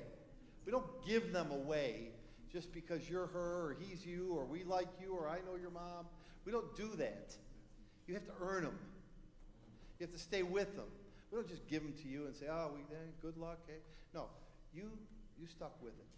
I'm super proud of the 6 of you, the 4 others that couldn't be with us tonight. They earned them too. So I'd like to have your principal, your chief educational administrator, Ms. Villardo, come up and say a few things, and then we'll get through a quick ceremony. What do you think? I think Mr. Laurie hit it on the head, right? You guys did not give up, and we are so, so, so proud of each and every one of you. I know all of you pretty well. I know you all have had different life challenges, as most people do, but you didn't let those challenges get in the way. And like Mr. Laurie said, that's probably one of the most important things you can walk away high school with, right? Is not letting challenges stop you, looking at a challenge and figuring out a way to go around it, over it, through it, whatever you need to do. So keep that going, okay? I think that's all I've got. I do have something to tell you about them. As the Chief Educational Administrator, upon recommendation of the faculty of Niagara Falls High School, in meeting the requirements of the state of New York, I recommend this August class of 2024 for graduation.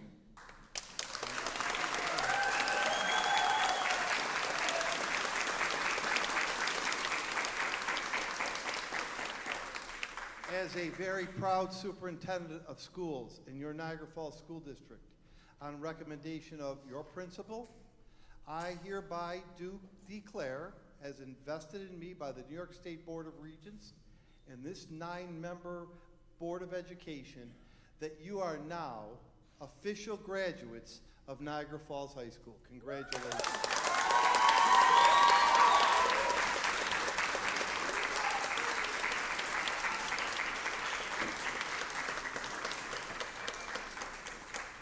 So what we're going to do is we are going to ask that Ms. Villardo read the names. We'll give you diplomas. And parents, take your time, get up, take a nice picture. Don't worry, this is a beautiful moment. We'll go nice and slow for you. We want you to feel comfortable coming up and taking pictures. We want you to be here. And by the way, before I introduce them, parents, I just want to say something to you. Thank you. Thank you. Thank you for trusting us, okay? Thank you for trusting the school district. Thank you, parents.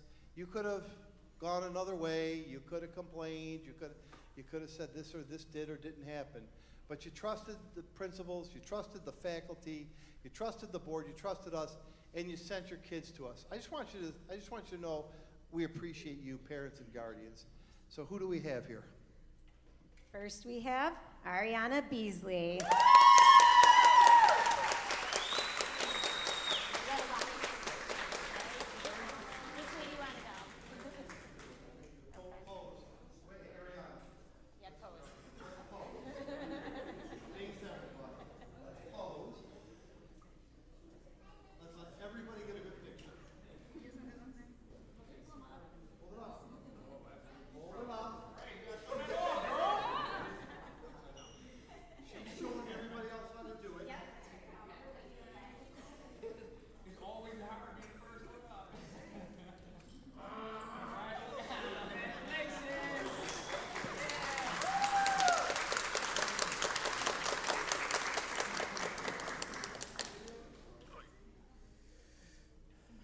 All right, next we have Zaire Isom.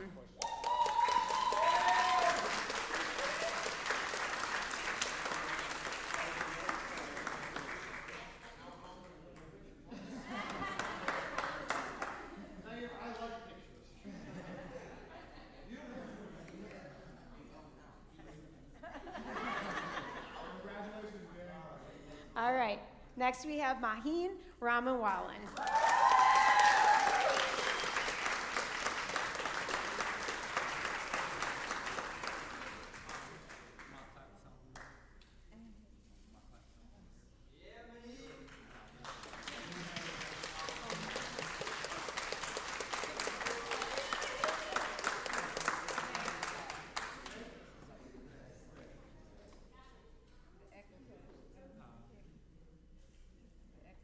Next, we have Gianna Ricotta.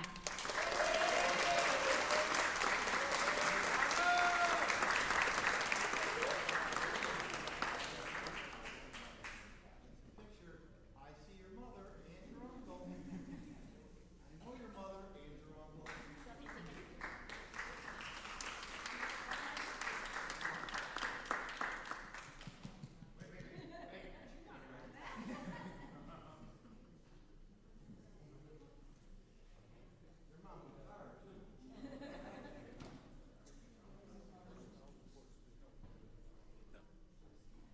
Next, we have Michael Rios.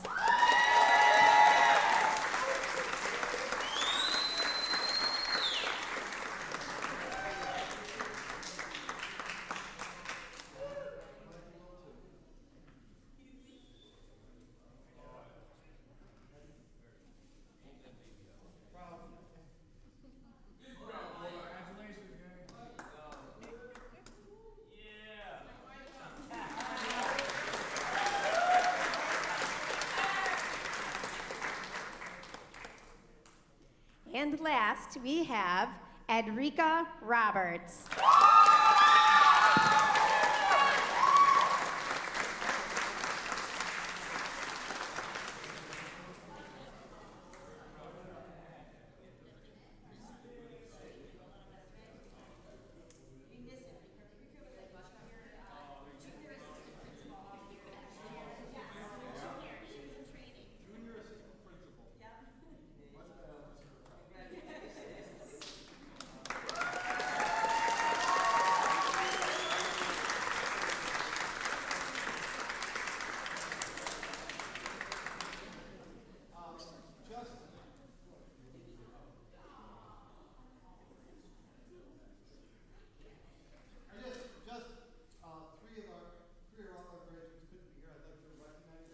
Yes, we have Deshaun Mathis.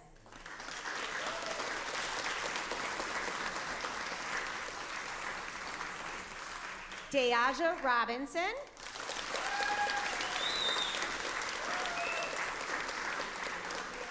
And Demarion Riley.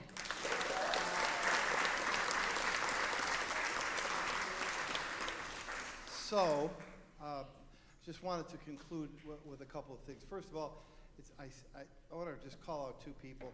I see Ms. Shove, one of our English teachers here. These must be pretty special kids to you for you to be here. Thank you for being here as one of their teachers. So I wanted to thank you as a teacher, Ms. Shove, for being here.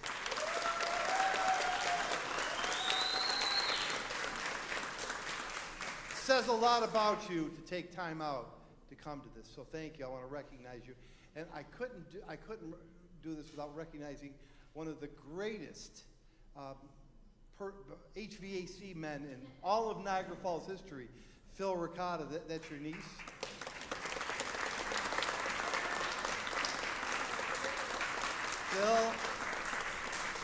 Phil, you're 45 minutes late. We just went through all the HVAC things we'd like you to come back and fix. So you're 45 minutes late. So last thing, folks. I want you to do this. Let me have your eyes for one more second. Then you're adults in the world with your families. I want you to do this for us. I want you to remember that diploma means something. And I want you to remember that when anyone asks you, you tell them that you graduated from Niagara Falls High School. You earned it and you did it. Congratulations.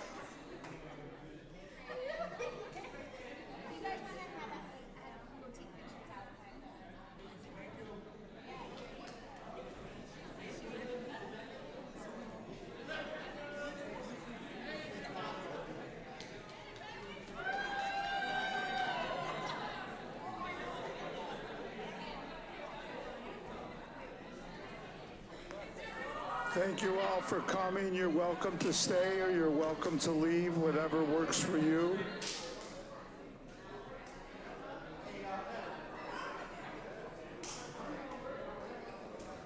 Just want to thank everyone for coming. Thank you, family, friends.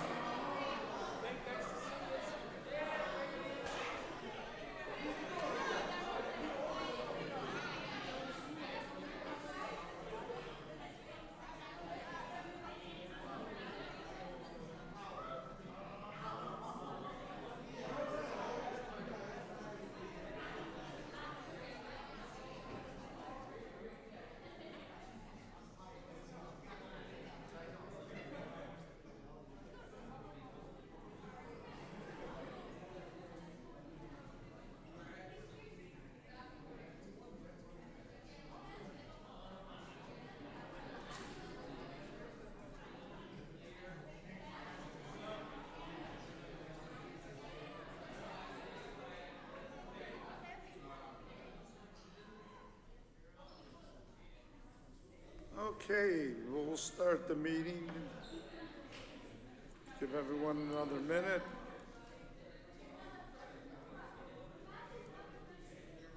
Thank you, everyone, for coming.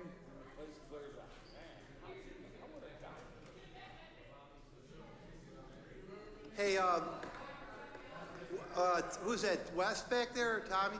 You could take that backdrop in the lobby if you want to. If you want, Nick, you could take that, if you want to let the graduates pose behind it. Yeah, you could move that out there. Thanks, Earl. Smart. Okay. Smart. Thank you, Mark. That was excellent. That was a lot of fun. It's nice to see. Congratulations to all. We don't have anyone speaking on our public comment period, so we'll move on into agenda items. I do not have any written communications. Yes, I did get it. Okay, recommended actions from the superintendent. We'll go through our routine matters, taking 401 and 402 together. 01 is the minutes, and 402 is budget transfer number 2. Motion by Rob, second by Earl. Questions? Call the roll, please. All in favor? Aye. Any opposed? Thank you. 4.03, bid number 9. Thank you, Rob. Second by Tony. Questions? Call the roll, please. All in favor? Aye. Any opposed? Thank you. 404 is the treasurer's report, and 405 is the budget status report, and those are both received and filed. You don't have to move it, just received and filed. 4.06, personnel report certificated. I do need a motion on that. Rob, second, Nick. Questions? Call the roll, please. Mr. Bass? Yes. Mr. Bilson? Yes. Mr. Kinsemi? Yes. Mr. Capizzi? Yes. Mrs. Dunn? Yes. Mr. McLeod? Mr. Pareto? Yes. Mr. Velardo? Yes. Mr. Petrosi? Yes, thank you very much. 407, personnel report classified. Move. Tony. Rob, questions? Call the roll, please. Mr. Bass? Yes. Mr. Bilson? Yes. Mr. Kinsemi? Yes. Mr. Capizzi? Yes. Mrs. Dunn? Yes. Mr. McLeod? Yes. Mr. Pareto? Yes. Mr. Velardo? Yes. Mr. Petrosi? Yes, thank you very much. 4.08 and 4.09 will be together. 08 is the Committee on Special Ed, and 409 is the Committee on Special Ed. Motion by Jimmy, second by Earl. Questions? Call the roll, please. All in favor? Aye. Any opposed? Thank you. Just for our audience and our audience on TV, we are going through these items quite fast, but we've been working on them for the past month. Just wanted to let you know due time was spent. 4.10, short-term contracts. I do have a bunch of them. Number 1 is Bounce USA. Number 2, Jeffrey Warren Virtual School Counseling. Number 3, Fight Night Boxing Game. Number 4, Ironworks Local 9. Number 5, Ann Kent. Number 6, Niagara University Intro to Sociology. Number 7, Niagara University REACH Program. Number 8, Hope Club of Niagara by Jesse Scott. Number 9, Divine Line Dance and Fitness. And number 10, Curriculum Associates. Can I say one question? Why is 8 0 now? Say that again? Why is number 8 $0? It's not gonna cost us anything, but we have an agreement so that we have insurance in place and that we have all the paperwork that's properly documented, but there is no cost. Motion by Tony, second by 40? second. About four, excuse me, I'm sorry to interrupt you, Mr. McLeod asked about, we have about 40 boxers, mostly from high school in Gaskill, so it's well worth it. And Mr. Capizzi will be entering the ring soon too, so. Sorry. That's okay. I Sorry, had a Russ. motion by Tony, Judy, Sorry. right? Motion by Tony, second. Second by Jimmy. Any more questions? Oh, he's good. No, he's good, Rob. He's good. You know how you're the Gene Simmons? He's the Rocky Capizzi of the board. He's covering pretty well. The first time I took him, he knocked me out and gave me a black eye. No, I did not. Call the roll, Judy, please. Mr. Bass? Yes. Mr. Bilson? Mr. Kinsemi? Mr. Capizzi? Mrs. Dunn? Mr. McLeod? Mr. Paretto? Yes. Mr. Velardo? Mr. Petrosi? Yes, thank you very much. 4.11 are the reports from Head Start and Early Head Start. Jimmy on the motion, second by Mr. Velardo. Didn't see you over there. Thank you. Any questions? Call the roll, please. All in favor? Aye. Any opposed? Okay. 501, we need to appoint a delegate to the New York State School Boards Association. Volunteers. We have a question on this? You can have well, we gotta get a motion in a second. Well, I'll make a motion, Go. but I'm not nominating anybody. Okay. Well, we have a motion by Mr. Velardo, a second by... No second. Well, what's our obligation to even vote on this? Do we have an obligation to even, I mean, there's 640 school districts in Yes. New York State? Yes. What's the significant value do we have to participate in this? Well, I'll give you my response to it, that's right. best I can. You are a member of NSBA. We are a member of the New York State School Boards Association. You did all state your opinions last week or 2 weeks ago, which was very helpful for the public to know where you stand on certain things. As far as any penalty or requirement to be there or not, there is none. It's your choice. It's only your opportunity to have your vote count. That's really all. You're at no peril or no legal obligation if you choose not to. There's no sanction. There's nothing. NSBA is technically a voluntary board. I think it's a good idea that you belong to it. There are trainings that can happen. Judy probably gets benefits from it. We have received. You see those banners back there? They do recognize us. They do some nice things.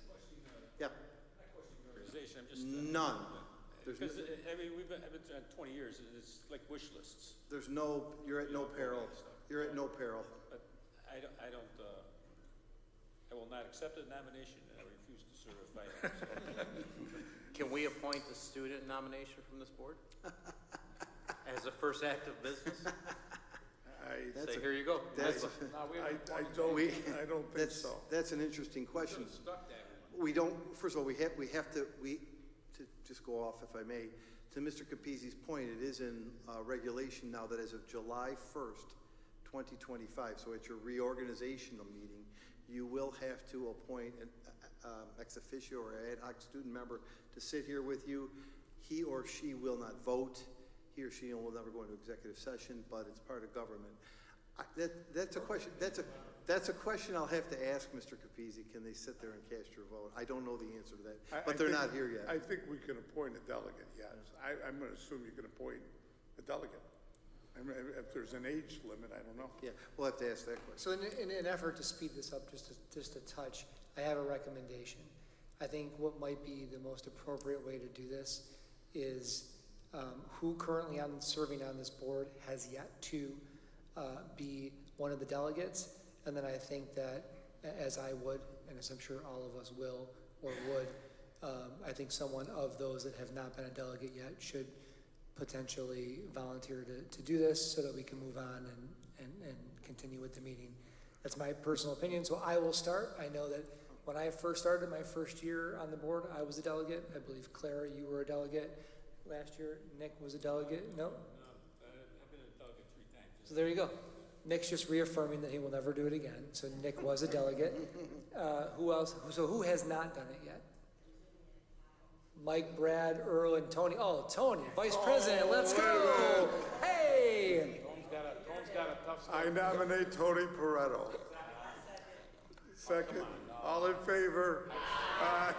Judy will help you. Don't have to know this thing. I said no. Listen, she is your employee, Russ and board. She's your employee, but I know Judy would be happy to help you, Tony. Right, Jude? I am always happy to help the Niagara Falls Board of Education. Okay, now we need Is there an all in favor? No. we need an alternate. Mr. Bilson, would you like to appoint an alternate? Oh, do I have the power? Well, we have to go with probably the best singer on this board, and it's not me, so I'd say Earl Bass. No, I'm just kidding. No. Make that I'm only motion, messing please. around. I don't want to be the guy that appoints anybody. You go for it. That's why you're the president. Go. Make your motion. October 10th. October 10th.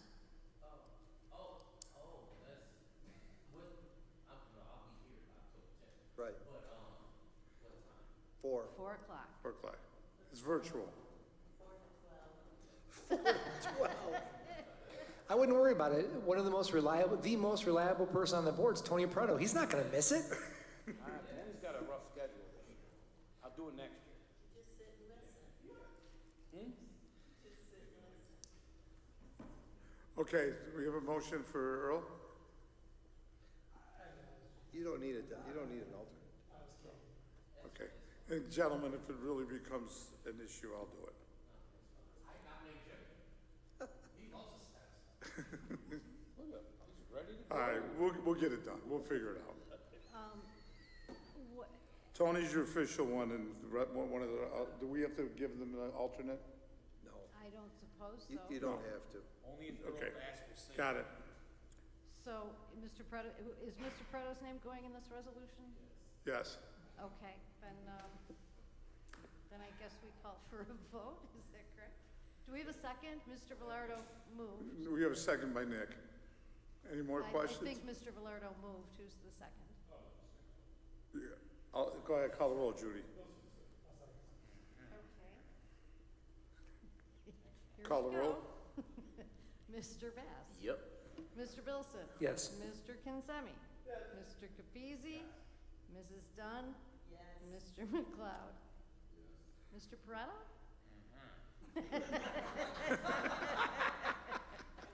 Mr. Velardo. I was going to vote no, but I'll say yes. Mr. Petrosi.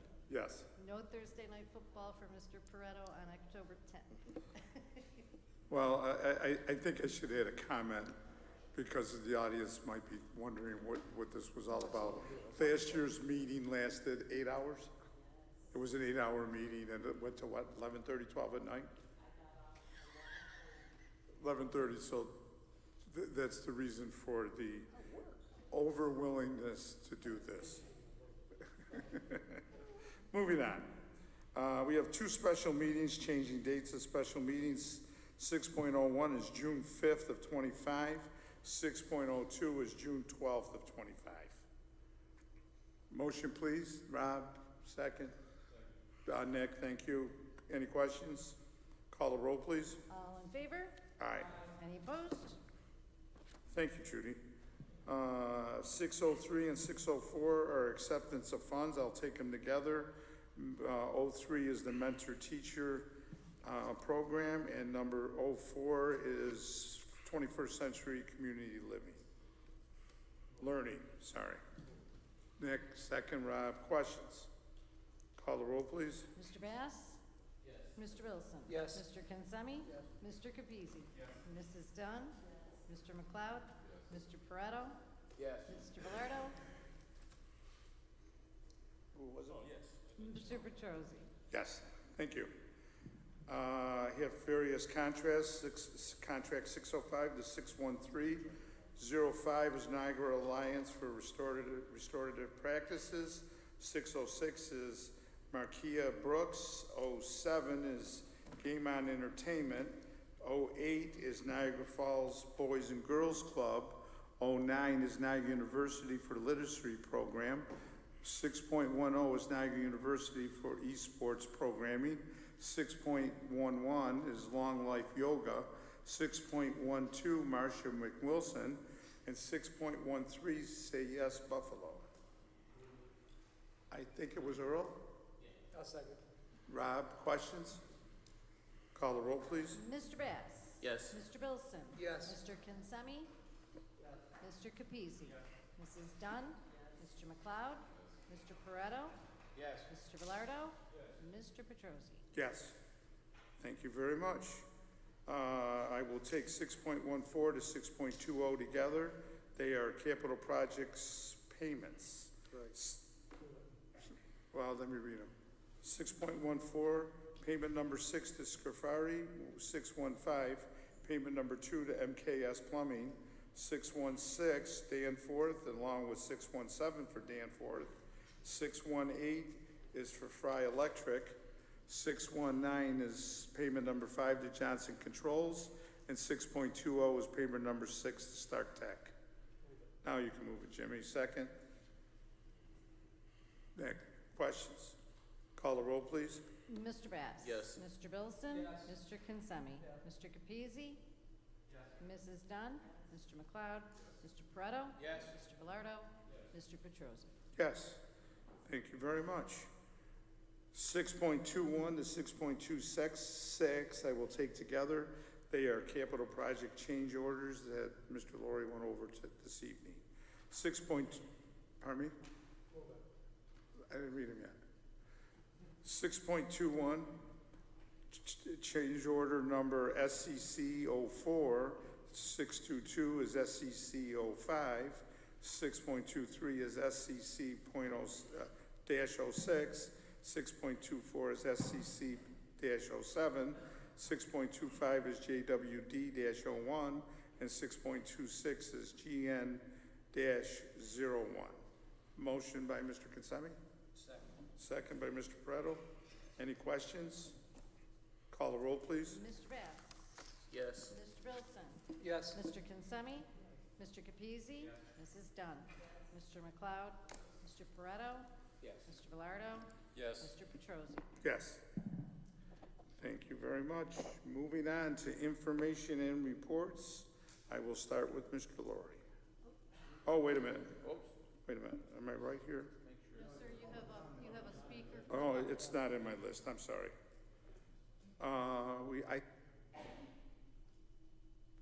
Okay, public comment. I have one. Laura Walk for dismissal time. Please state your name and address, please. No, come on up to the podium. Right to the podium. 3 minutes. I'll let you know when you're at 2.5 minutes, ma'am. Thank you, ma'am. My name's Laura Waugh. I live at 4600 Hyde Park Boulevard, apartment 159. Okay, so my concern is for my son. He's considered a junior at the high school. He's on the extended program because he's special needs, okay? I'm wondering why the school day is ending 40 minutes earlier than all of the other students. If you do the math, that's 3 hours and 20 minutes that he is being denied his education. I'm told it's for the busing issues. I drive my son every day. My family picks him up, I drive him. So he's losing his education, and I don't understand why. Last year, he got out at 2:30, 2:35. Now he's getting out at 1:50. So I'm coming to you guys because I don't understand, and I need answers or resolution.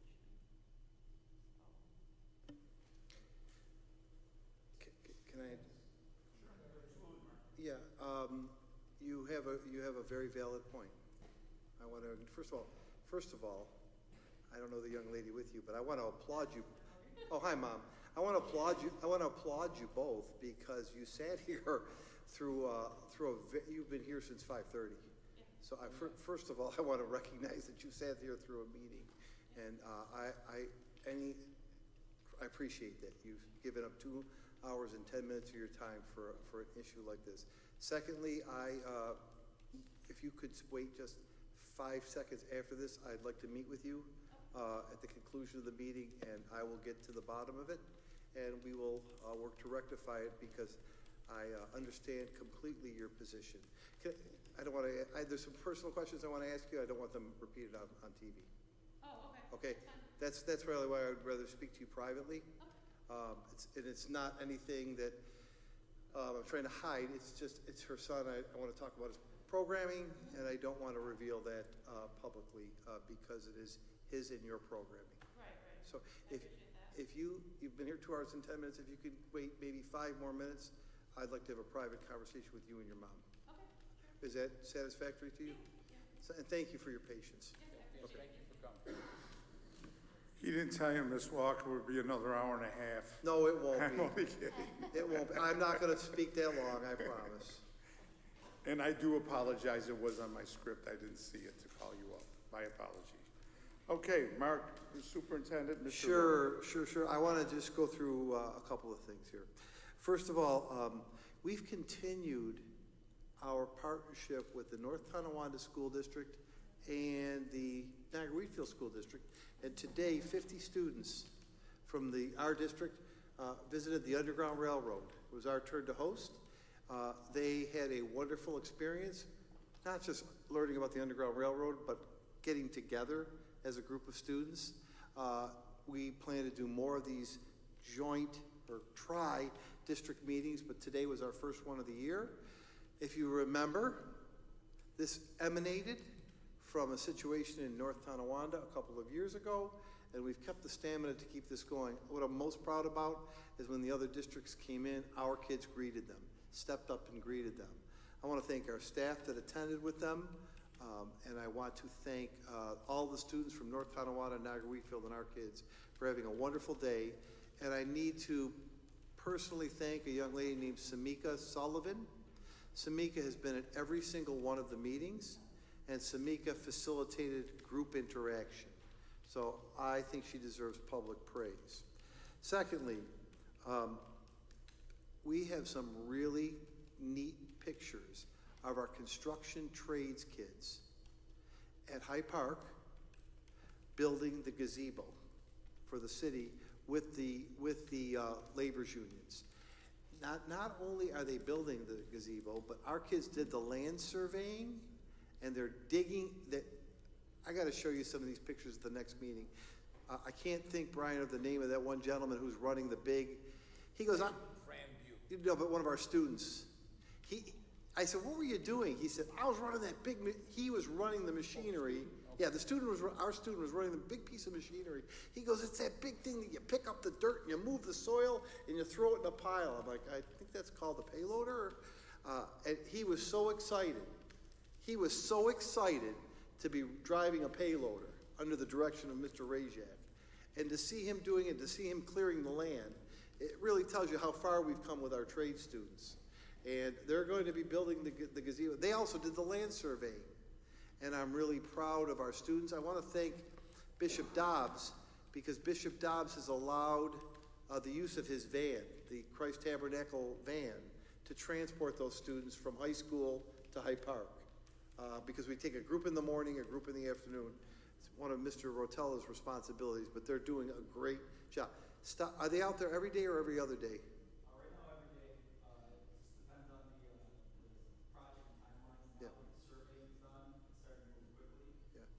Even in the rain, they put ponchos and learn what it's like to work in construction when it's raining outside. If you get a chance and you're driving down Pine Avenue by the pavilion, pull over and go talk to the kids building the gazebo. Those are our kids doing that. I'm really proud of them. Yeah. Okay, so great group of kids, both groups, fantastic group, very receptive. The operator engineer, his name's Fran Butte. He's a good man.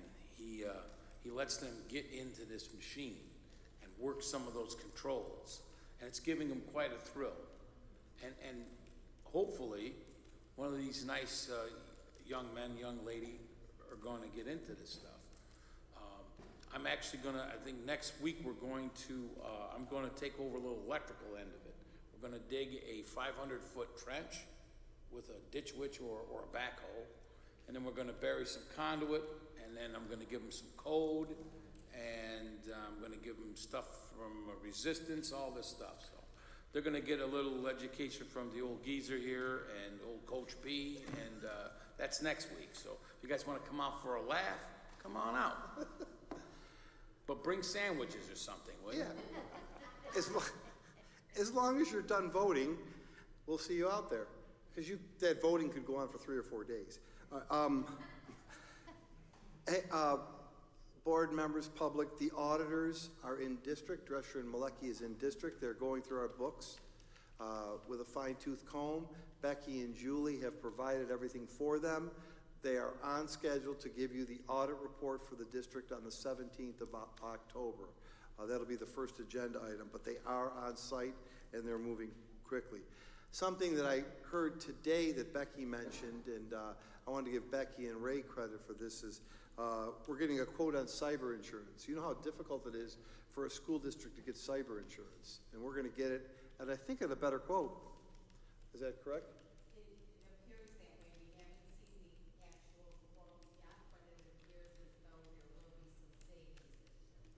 Not only is it difficult to get cyber insurance, but to get it at a lower amount really is a feather in Mr. Granieri's leadership cap. So, Ray, thank you. The board will get a resolution about cyber insurance. So, Ray, thank you. Great job on that and for doing everything you're doing. I don't particularly want to conclude this way, but I think I need to. I need to acknowledge the fact that we have had a heartbreaking tragedy strike our district on Monday into Tuesday. We lost a student. We lost a 10th grade student, a beautiful student from Niagara Falls High School. And our hearts break for him. Our hearts break for the family. We are very sorry and saddened. I want to tell you that that sympathy extends to this young man's friends, of which he had many at Niagara Falls High School. Our Niagara Falls High School students have had a very difficult last 2 days.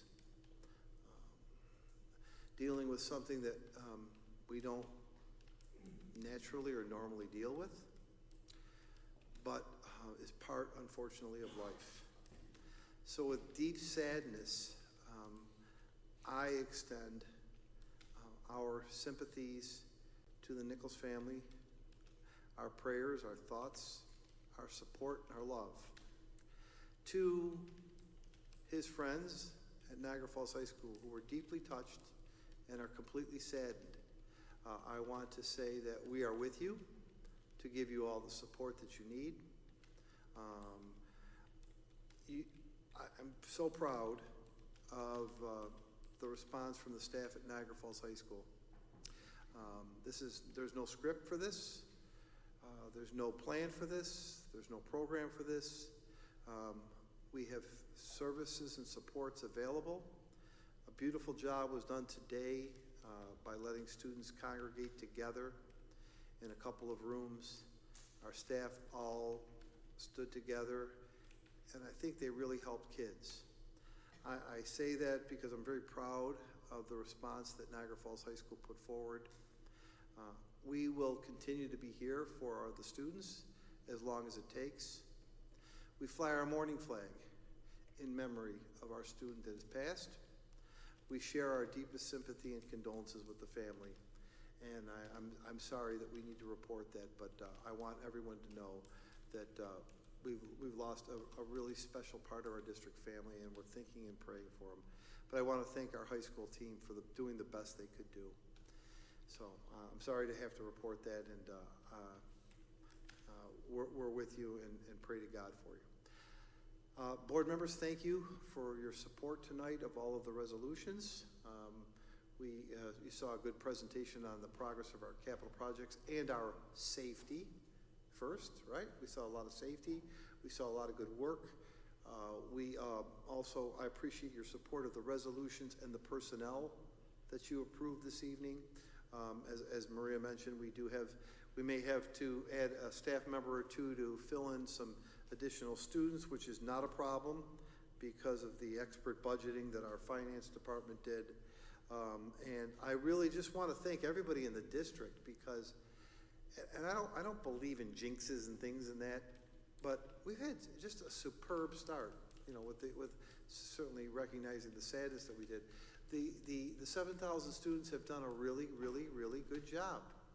And the staff, the teachers, the administrators, the cleaning, it's been a really wonderful way to start our school year, really across the board. So we do have things we have to clean up, but I'm really encouraged that we're on track to have a really great year. And thanks to everybody, especially this week to the high school. I want to give the high school staff a special kudos to them. They've had a great start over there. The hallways look great. The cell phones look put away.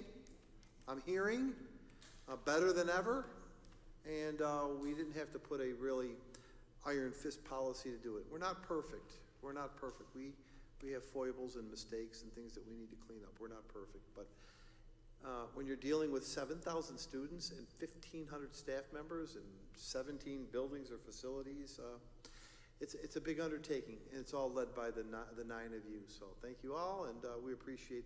I guess I really appreciate too the board because of the civility you have. I said this to the kids this morning from Wheatfield and NT in Niagara Falls. This is it can be a very uncivil world, and sometimes an uncivil country. And you as board members, model civility. You don't agree, you don't have to agree. You don't have to agree with everything I say. I hope you don't. That's how we get better. But this board's a model for civility. So I really think civility is key to this world right now. So thanks for modeling it. And that is all I have. Thank you, Mr. Laurie. And I will start on my left. How about Clara? I'll let you go first. Because I'm getting sleepy. I just want to thank the Niagara Falls High School staff, let you know that I appreciate you for your support you're giving to our students in the time of the loss of one of their friends and their classmates. Great job. I pray for you, I appreciate you, and thank you very much. I also want to give thanks to Bobby Anderson. I had the pleasure of seeing 3 of our students working his food truck. They were very professional. They handled themselves great, better than some restaurants that I've been to. So I want to give kudos to those students. I don't know their names, but it was 3 of them. People were giving them tips. They were just so excited. They gave me extra food. So I appreciate Bobby, and he said he's looking to expand the program. Great job. Thank you. Thanks, Clara. Brad? Thank you, Brad. Mike? Just quickly, I want to say job well done to the administration and staff for the school openings. I want to echo Mark's comments and give the sympathies to the unfortunate student that lost her life and all of his friends and family. And I also want to say to the board members here that were extremely close with Bobby DeFrancisco is another great loss to this area and district. My sympathies to you. Thank you, Mike. Earl? Just my condolences to the family and friends and all those affected by the loss of our student. And just reiterating that if you're having any type of issues, just try to reach out to someone because we'll try to help you. Thank you, Earl. Nick? Same thing, my heart goes out to the family who lost their child this last week. It's a shame at such a young age to be burdened with troubles to cause such terrible results. I think I'd like to congratulate our September grads for completing their graduation. Yeah, That was yeah. fun, wasn't it? And yeah, it's always, every one of these students' faces were different. Some seemed nervous, some were so happy. It's a good venue. So congratulations to them all. You're up, Rob. Congratulations to the graduates. It's always wonderful to see you head out into the world, and we're proud of you and proud of all the work that the teachers and the staff and you did in the school year to accomplish this goal. So congratulations. And I'm deeply saddened by the loss that our school community has experienced. While my personal words cannot capture the gravity of this tragedy, as a parent, it definitely hits me very hard, and I want to take a moment to express my heartfelt condolences to the family, to the friends, their friends, and to our staff of this student, this wonderful young adult. As a board, we care deeply for each and every one of our students, and during times like this, it's important to remember that we stand together as a community, as a district, and we offer support to one another. I hope that we continue to prioritize the well-being of our students and remind them that they are never, ever alone. Thank you. Jeremy? I guess kudos for our school system is in order. I think it's remarkable, as Tony reiterated earlier, the progress we have made to our system in making it a safer place, number one, a more comfortable place for our students and our staff.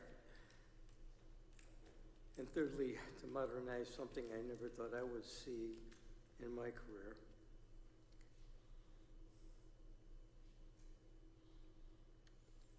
I don't think any of us can rest calmly after losing one of our own.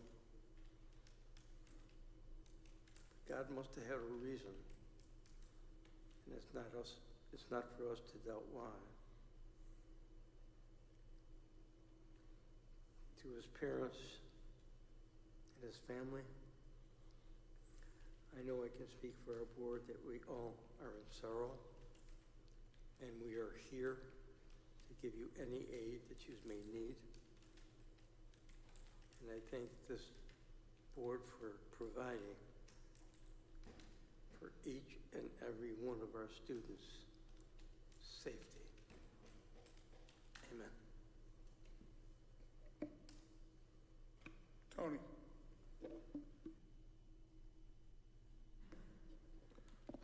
Again, my heartfelt condolences to the family of that beautiful young man. Thank you again to the staff to keep everything together, let those kids mourn and let them, heal together. And God bless that family. On a lighter note, again, we're doing some great things for our students. Hopefully we'll get some people with some careers that might stem from some of the stuff that we're doing. Very proud of our school. I always am. I'm always proud to be a board member representing this district, even in tough times like this and good times. But just want to thank everybody. Thank you, Tony. I'll be very brief. Graduates, congratulations today. To the family of Luke Nichols, my sincere condolences as everyone in the district offers them. And our staff, thank you for doing all you did to help our students and our staff. Saying that, we have a great district, and it's a family. Anybody else? Okay, we're going to adjourn in the memory of the following people, and I would like to say something at the end. I'll try. Albert Skip Gazy, retired employee, father of Monique Crosley, and the father of Lou Del Porto. Frank Colbango, retired teacher and brother of Jean Colbango. Lenora Miller, sister of retiree Vito Mecca and father-in-law of retiree Angela Mecca. Luke Nichols, our very own Niagara Falls High School student. Alfred Perry, grandfather of Lucina Perry. Judy, if I lose it, okay? Yep. Do it. You want me to do it? All right. Mr. Petrosi would like me to read this into the record, but they are his words, so I'm happy to do that. The last person I want to mention this evening is a very special person to me and to thousands of others. When you hear there's always a teacher in a student's life who makes a difference, this is so very true. Bob DeFrancesco, Mr. D as he was known, was that person for me. I would not be sitting here today if it were not for Bobby D. He took a shy, lacking in self-confidence 9th grader and made a significant difference in my life. Not only did he order me to go to college, he gave me the confidence to be sitting here today. It was his idea that I run for the Board of Education 25 years ago, not to mention how many untruths he told to save me over the years, keeping me out of trouble. His students were always first. He was a very unique individual. He always wanted to make people be their best. He always reached out to the underdog. Bobby helped thousands of students to get through school and also become successful in their later years. He touched the lives of more than 250,000 students over the years. I again am one example of that. On behalf of those 250,000 students, we will be forever indebted. Thank you, Mr. D. We owe you one. May you rest in peace.